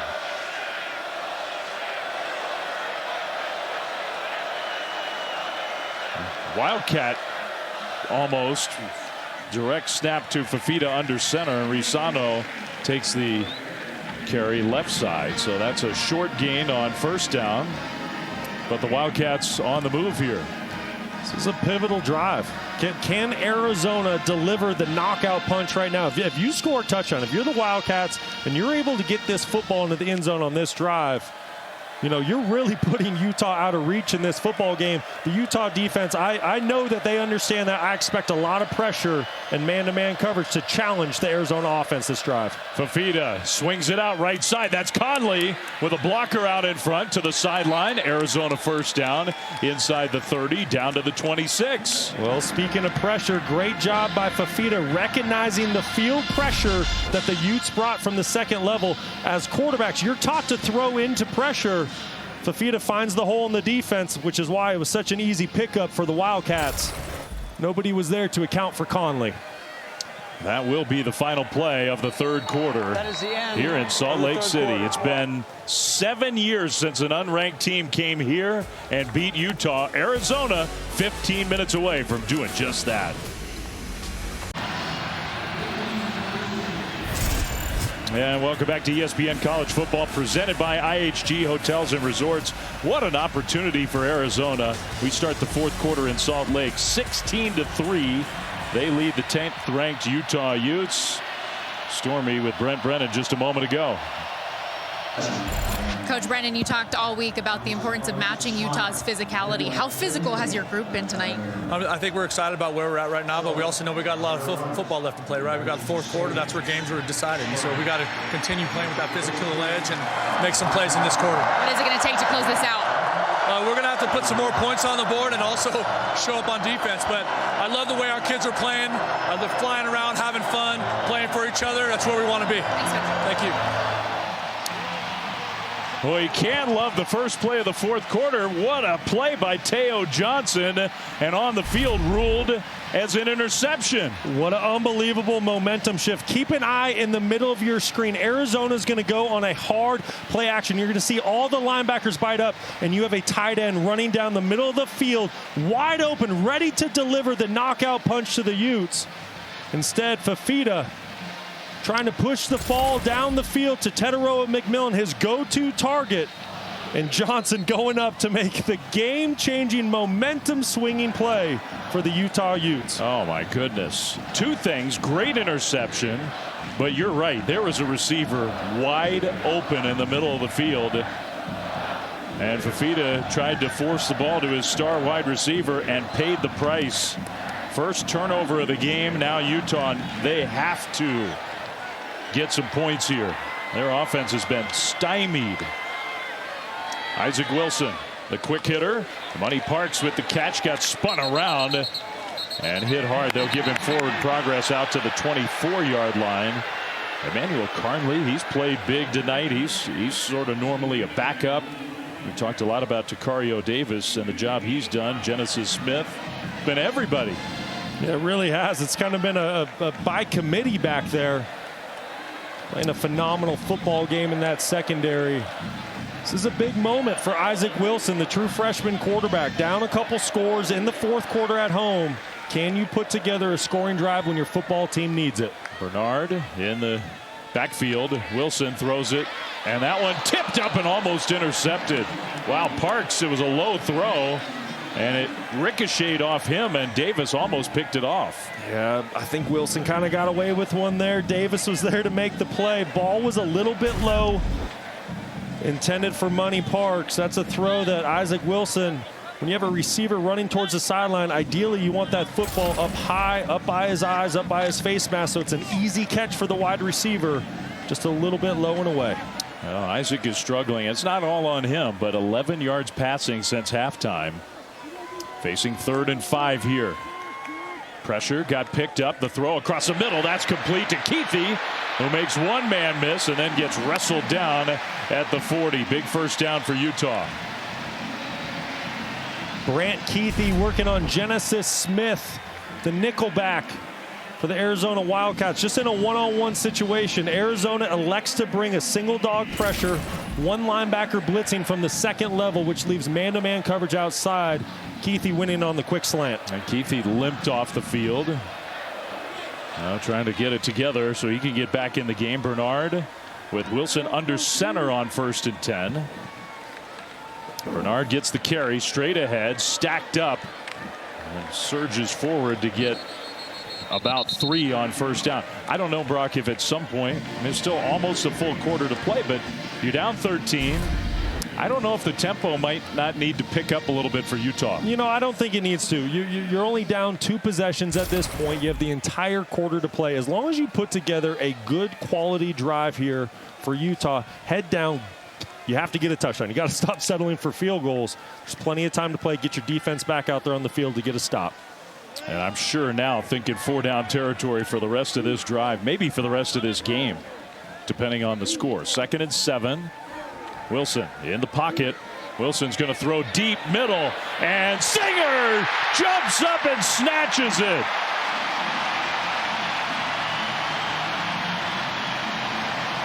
"37 yards down the field."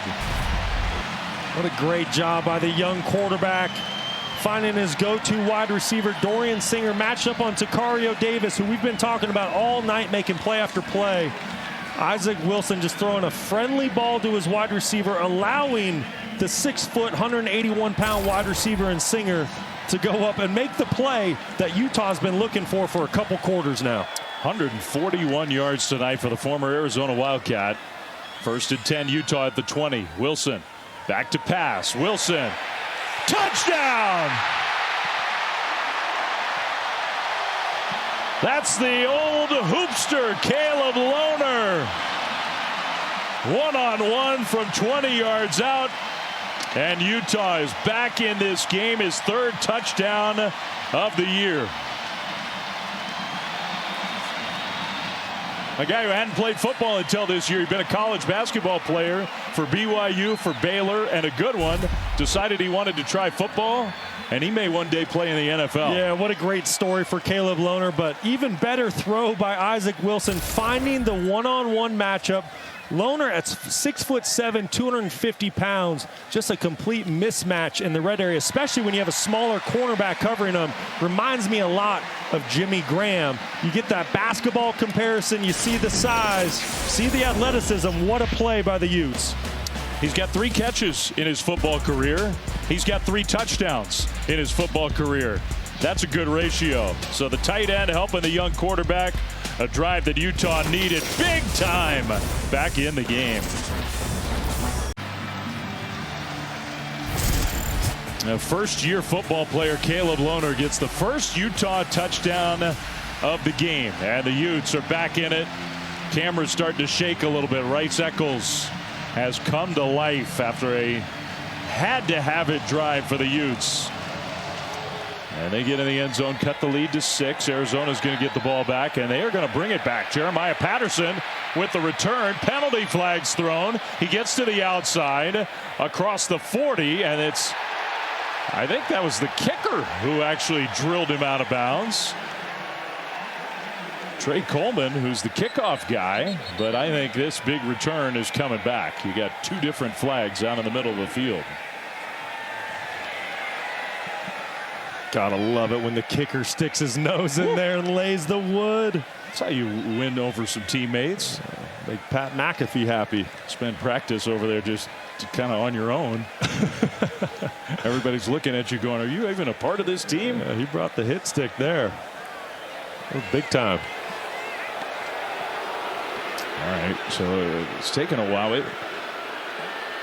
I think everybody here is just impatient.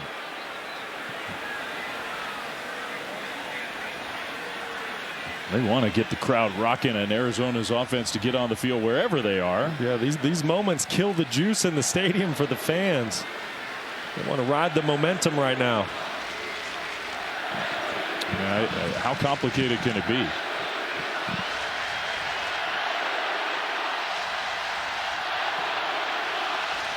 All right, so they're not going to just sit around.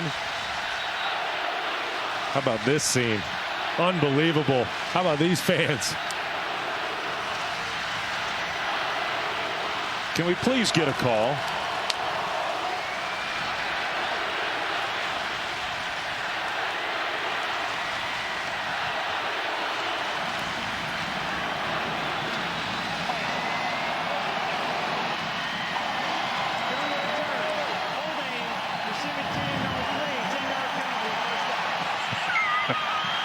Okay, well, the Taco Bell Live Más student section had a moment to get lathered up. All season long, student sections across the country competing to be the Taco Bell Live Más student section of the year. Download the Taco Bell app to learn more, and here we go. Crank up your TV if you like college football, because atmospheres don't get any better than this one right now. Utes are still down 6.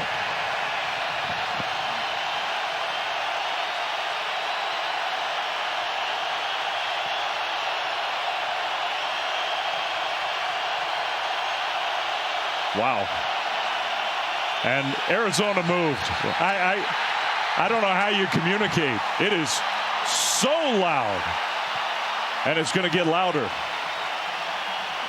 Fans feed off of this. A defense feeds off of this. You see everybody in here jumping around. Oh. All right. So another one of those. That's the second one of the night against the Utah defensive line. Disconcerting signals. Anything like quick, abrupt, any shift.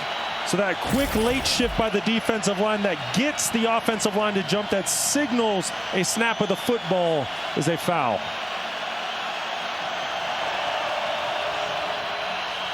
They got a tight end plus 2 backs in the backfield along with the Fafita. On 1st and 5, under 12 minutes to go. Fafita handoff and a nice hole, but it closed up pretty quickly. Just a gain of 2. Jonathan Hall led the way at his linebacker spot. Karene Reed is still out, and Hall's been one of the guys. Karene Reed's one of the best linebackers in the country. Yeah, his leadership and presence has certainly been missed the last couple weeks by this Utah defense. 2nd and 3. Arizona finally running the ball. They got a little pass happy. They've had a lot of success running it.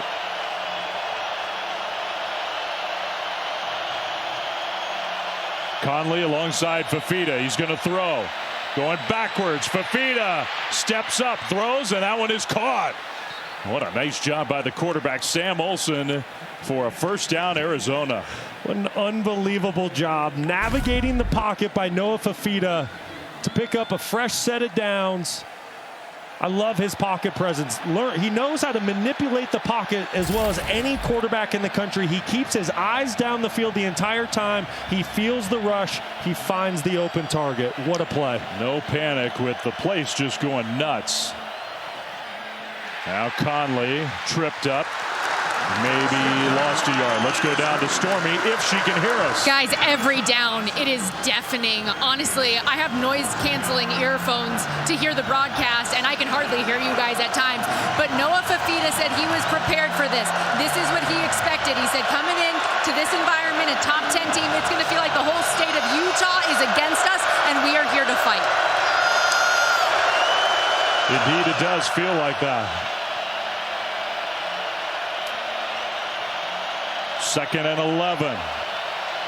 Fafita gonna roll right. Here comes a pressure. Heaves it downfield. Trying for McMillan. Incomplete. He got his right hand out there and almost made the one-handed catch. Instead, it's going to be 3rd down. Oh my, what a throw. Fifita going for the jugular, rolls out to his right, completely throws all the way back across the field. I love the play call, play design. Just Tetairoa McMillan just inches out of his reach. And not only did he not catch it, but he came to the sideline after that play. So at least for a big third down, they're without their superstar. 3rd and 11. And now Arizona is going to call a timeout.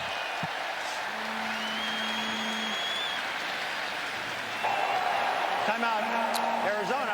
Whew, the feel of this game has changed, hasn't it? Big play coming up when we come back.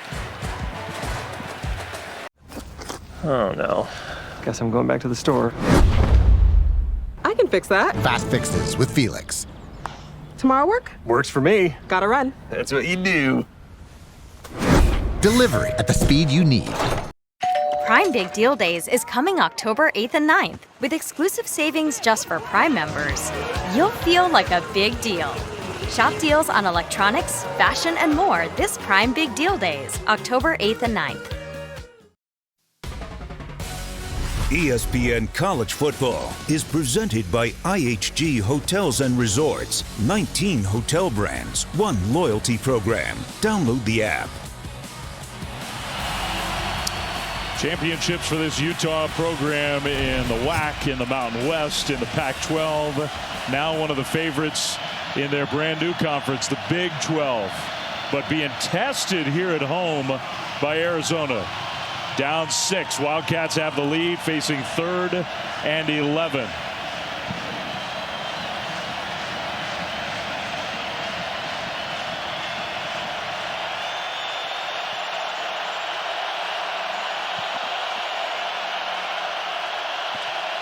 Tetairoa McMillan, by the way, is back on the field, so that timeout allowed him to get back out there. Fifita trying to make an adjustment.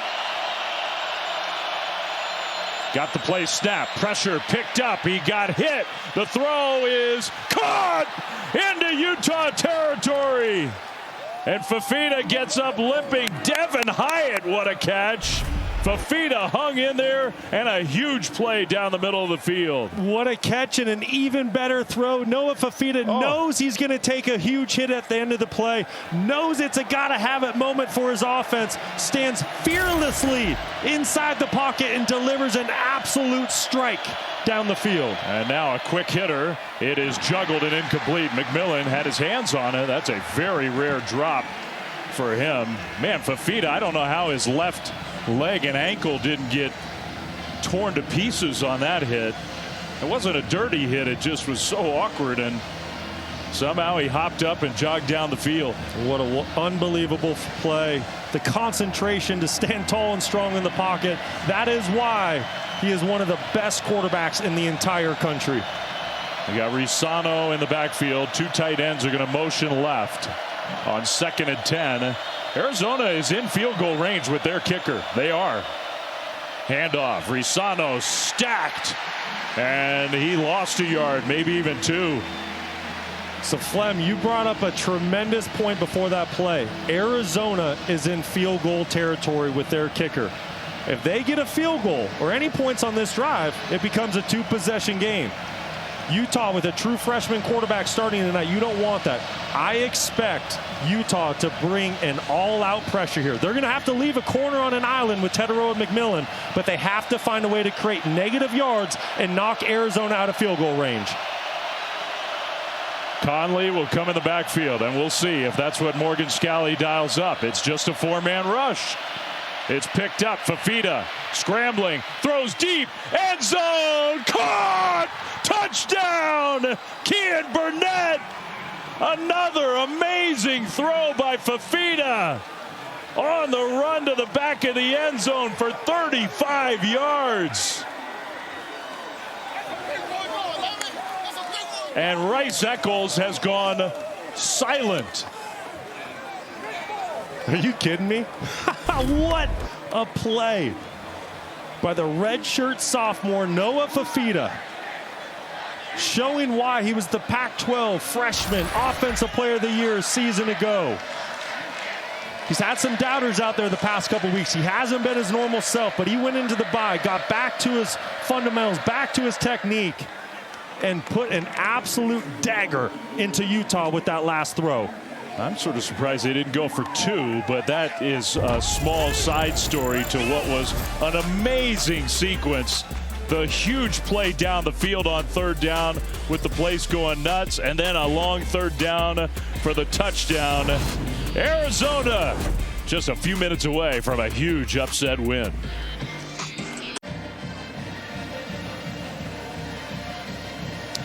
Well, Utah hasn't lost to an unranked team here since 2017. They last won a game when trailing entering the 4th quarter back in 2018. That's amazing. Think of all the wins they've had since then. But they have not been a program that's been built on coming from behind. They got to do it here tonight. 8:13 to go, and they're down 13 as Arizona kicks it deep and through the end zone after 2 of the great throws, considering the circumstance, Brock, that you'll ever see. I couldn't agree more. This is big time, big league football. The first one's on a 3rd and long. Noah Fifita standing tall and strong in the pocket, getting a huge play down the field for his team, fresh set of downs, which led to this unbelievable touchdown pass to put the Wildcats up 2 possessions here midway through the 4th quarter. I mean, this play's going berserk. 3rd and 11 for 41, 3rd and 11 for 35. Amazing. Stormy? And he celebrated, don't get me wrong, after the touchdown. He was feeling it. But what did we hear from Dino Babers this week? That he is as professional as they come. He is all business. And as soon as he got back to his seat on the sideline, he was diving right back into the tape. Play fake. Wilson is going down. Swallowed up by Isaiah Johnson. And a big sack on the first play of the drive for Utah. Arizona almost said to us, Brock, just to follow up on Stormy's point, they want Noah Fifita to have more fun. Like, dude, you can enjoy, like, how good you are. Yeah.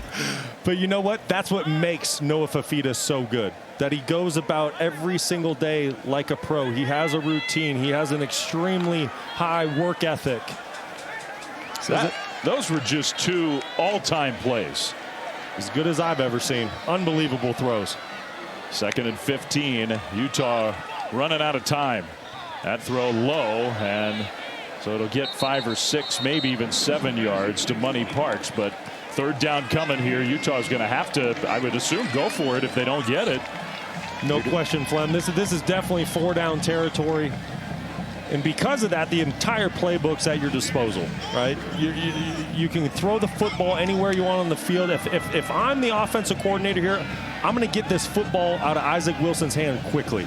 I'm expecting Arizona to bring some pressure, try to force the young quarterback making his 3rd career start into a quick decision, throw some quick game, make it 4th and manageable. Wilson, here comes the pressure, picked up briefly and knocked away. Another one. Tacario Davis has done it again. It's 4th down, and with it 4th and 9, they're not going to go for it. That has been one of the stories of the game. Well, give Arizona a lot of credit. Just like I just said, they brought pressure from the 2nd level. They wanted to force the young quarterback into a quick decision. And unfortunately for Isaac Wilson, he had nowhere quick to go with the football. Those were longer developing routes. Tacario Davis, you just saw on your screen, has played himself a heck of a ball game tonight. Amazing. Fair catch on the high punt. Made inside the 25-yard line. Arizona's defense comes up with the stop. Under 6.5 to go. Wildcats lead by 13. Another reminder, next week 2 SEC on ABC Saturday games. Noon Eastern, number 11 Missouri, number 24 Texas A&M, and Auburn, Georgia. That great rivalry at 3:30 Eastern. Also streaming on ESPN Plus. This has a chance to be a season-changing win for the Wildcats, who really kind of just stumbled through their first 3 weeks. Last time we saw them on the field, they had a bye week this last week. They went to Manhattan, Kansas, and had their doors blown off. They lost 31-7. Tonight, totally different story. Handoff, right side, and you figure the ground game now. Got to just work the clock. Kyle Whittingham's going to use one of those 3 timeouts. Flem, think about what's going on in the Big 12 Conference right now. Oklahoma State, 2 losses. Kansas State, a loss. Utah teetering on potentially a conference loss tonight. Arizona, 1 conference loss. 30 seconds in lane. It's going to be a lot of fun to watch this conference as we head into, October, November, the meat of the conference schedule. Utah fans, as passionate as they are, starting to run out of hope tonight. Down 13 with 6:21 to go. BYU, one of the surprising teams, I think, in the country. They went down to Baylor today and got off to a huge lead. Had to hang on for dear life, but BYU's 5-0. BYU, don't forget about Iowa State behind quarterback Rocco Beck, playing some great football. He has 2 NFL-type wide receivers to throw to. This conference is going to be a lot of fun. You got to remember, regardless if you have 1, 2, 3 losses, if you win the Big 12 conference, you're into the 12-team playoff with a first-round bye. And just as a reminder, Kansas State, that was a non-conference game for Arizona. So if they win this game, this is their first Big 12 game in their history in the league. Off the timeout, left side run, and almost a first down, real close. Risano, and that, now Kyle Whittingham is going to use his second timeout. That was a gain of 7 when the Utes had to be loading up for the run. And now it's almost like do or die here for Utah. It is, with a little over 6 minutes to go in the game. Down 2 possessions. This is a gotta-have-it moment for the Utah football team. They have to get a stop. They have to get the football back to their offense. Their back is against the wall right now. So 3rd and 1. You're talking about Arizona that last play, running for 7 yards. Utah's selling out to stop the run. When have you ever seen a team come into this stadium, Rice-Eccles Stadium, and push the Utes around? Does not happen very often.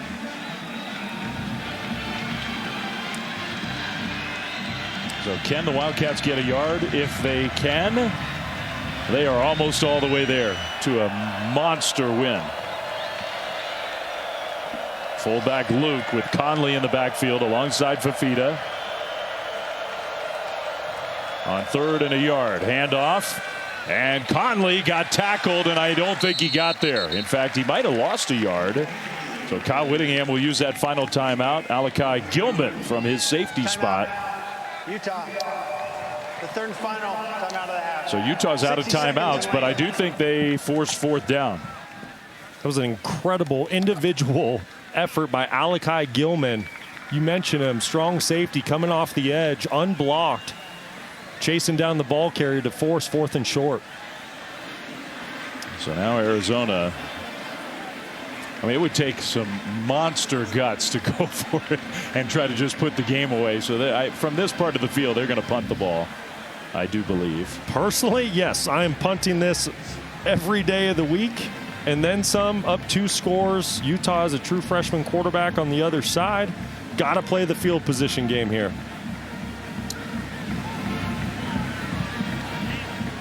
But keep this in mind for the Utah fans out there. This game's long from done. Got some timeouts in your back pocket, getting the football back. A little over 6 minutes to go in the game. Now, you have to have the ball bounce your way. You got to make some plays, but you're still in this. Yeah, you have no timeouts of your own now after using them all, but you have that 2-minute timeout, which does, that does make a difference this year. But they're going to have to go real fast now. Salgado Medina, the punter, with Pittman back to receive. Punter got pressured, and a pretty short punt. Fair catch right around the 30. So that's where Arizona gives the ball up to Utah. What a night for the Arizona defensive backs. Oh, it's been incredible. From the first quarter to right now, just making play after play. Tacario Davis, what you just saw, that was a 4th down play earlier in the game, forcing no points on that drive to Utah. Davis making another play. You've had guys like Genesis Smith stepping in for Trayden Stukes, who went down with an injury early on. Emmanuel Conley. You can go on, and all the credit needs to go to that guy right there, Dwayne Aquina. getting his secondary ready to play tonight. Who's coached more good DBs in his college football career than almost anybody. Wilson bobbled it, and now he's going to go down. They dropped the snap, so that's going to waste precious seconds. They lose 3 yards on first down. That's not a very auspicious start to the drive. No, Utah has to go here. You said it, Flem. No timeouts left for the Utes. Need to score twice. Got to be up-tempo here. Got to be. From the pocket, Wilson throws middle, incomplete. Keithy was locked up by Jacob Manu. Well, Dwayne Aquino, we've been talking about him a lot tonight. He is the defensive coordinator. A lot of his years in college football, just a DB coach, but 3 Thorpe Award winners, 6 finalists, 12 All-Americans. He's sent 41 defensive backs in his 42 years to play in the NFL. Talk about a Hall of Fame resume, and he brings such a unique perspective to the defensive coordinator position. He's a college quarterback at Washington. He's been an offensive coordinator way back in his past. But talk about doing it at a high level for a lot of decades. No one's done it better than him. 3rd and long for Utah. Wilson steps up. Now rolling right. Wilson takes a big hit, and it's incomplete. It's going to be 4th down. And just to support what we've been talking about with those Arizona defensive backs are 7 pass breakups, 7 tackles for loss. So that's not just DBs, 3 sacks, an interception. They have played so well. I know it's a young quarterback in there, but this is a Utah team with a lot of weapons on offense. No question, and a very well coached and good football team for Utah. So, you know, I'm going to tip my cap to Arizona tonight. The defense really set the tone for their football team, and I think the entire team fed off their energy. Kind of the last chance here for Utah. Wilson across the middle, and he completes it right at the line to gain. We'll see where the spot is. The initial spot was not a very favorable one. In fact, they're putting the ball down at the 38, which is not enough. They need to get to the 39. So based on that spot, not close enough for Keithy. Going on the field, that the catch is short of the line to gain, 1st down. The previous play is under further review.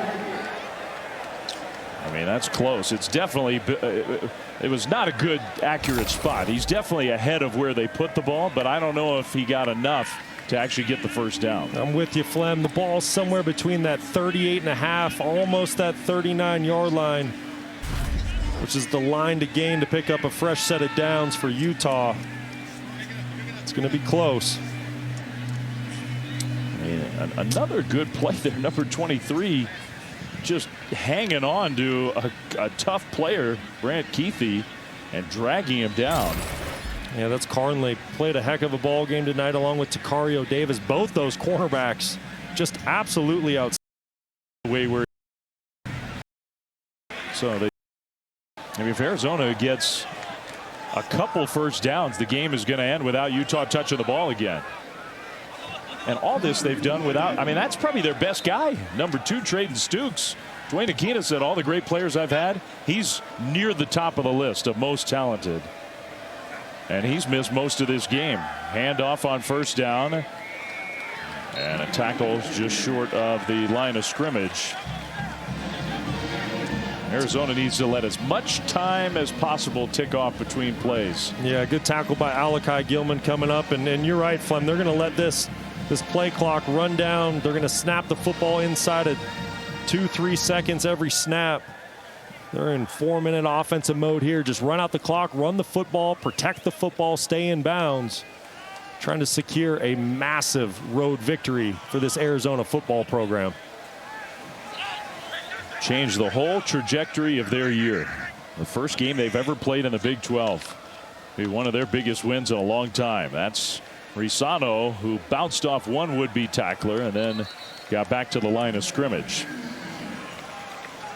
This is the Arizona team that last year won 10 games, had an incredible bowl win, brought most of the players back. Their head coach goes to Washington, Jed Fish, and Arizona brought most of their talented guys back.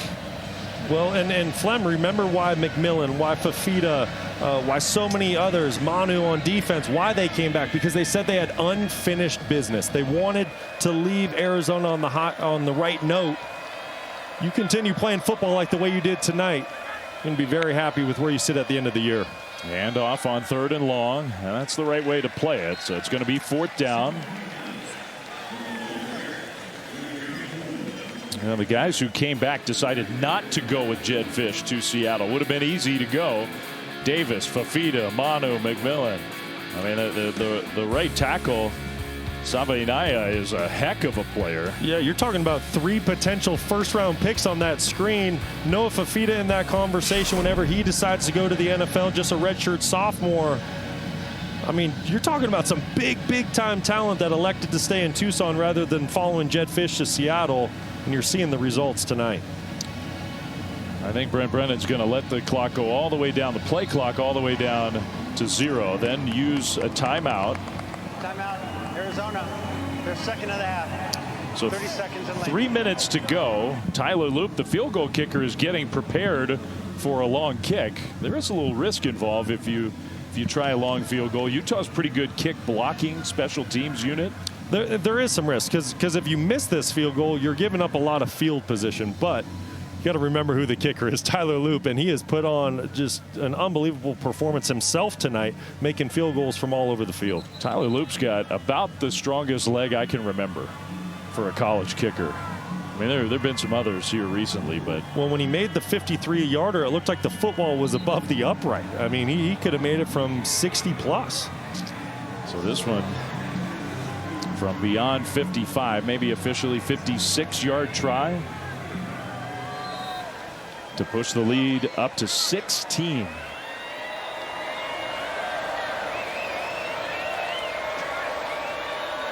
Snap, hold, kick on the way. And that one again with just a huge leg is no good. So he hooked it and missed that field goal. Plenty of leg, but no good. And look, you got the 2-minute timeout, and maybe that gives Utah just a little bit of life. Maybe. Well, when we're done here, lots to talk about on SportsCenter. Linda and Stan getting ready from LA. Full highlights and a total breakdown of an all-time game, Georgia and Alabama. Big upset in the SEC.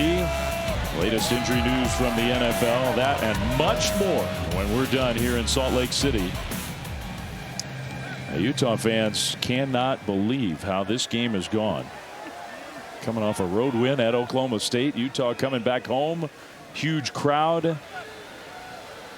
And they're down to their last gasp. Isaac Wilson throws deep over the top left side, and another pass defended. Intended for Singer. It's Emmanuel Carnley again. You know, I know what the fans want. They want defensive pass interference there on Carnley. But I will say this, the officials have called the game the same way the entire time tonight when it comes to defensive backs, wide receivers playing out on the perimeter. They've let them play a little bit. They've let them be a little bit handsy. They've called it equal both ways. Second down and 10 for Utah. Utes do have the benefit of the 2-minute timeout. Wilson across the middle. That one is caught right around midfield. Singer, another catch for him, his 9th of the game.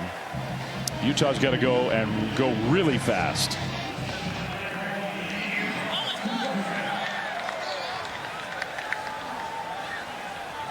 That one sails and it's picked off, intercepted. A fitting end to this one. Gunnar Maldonado, the Northwestern transfer, who's from the state of Arizona, with the interception. Arizona gets the ball back with 2:26 to go. What a play by Maldonado from the free safety position. Just reading Wilson's eyes. Wilson trying to put the football down the seam. He's thrown a couple of these footballs a little bit high tonight. It's been a common theme for him. Maldonado making him pay for it. Well, Isaac Wilson frustrated. And you can understand why. He's got a lot of talent. He's got a chance to be a really good player here. But with Cam Rising missing a 3rd straight week, Utah's offense only able to put 10 points on the board tonight at home against a Wildcats team that got gashed last time they played against Kansas State. And now Arizona's going to just try to wind down the clock. Risano with a heck of a run down the left sideline, first down and much more. And that's the ball game, Flem. That's it. From this point, Arizona can take 3 knees in victory formation, best formation in football, and walk out of Rice-Eccles Stadium with a huge road victory here. This is the 2-minute timeout. 2-minute timeout. Arizona going to go into that victory formation when we come back. Arizona going to put the finishing touches on an amazing win here on the road. And Noah Fifita with a heck of a gutsy performance tonight. His 2 touchdown passes. That last one, Brock, is about as good as it gets. Our player spotlight is brought to you by Cintas and Noah Fifita. The touchdown pass, that second one, plus the play before that.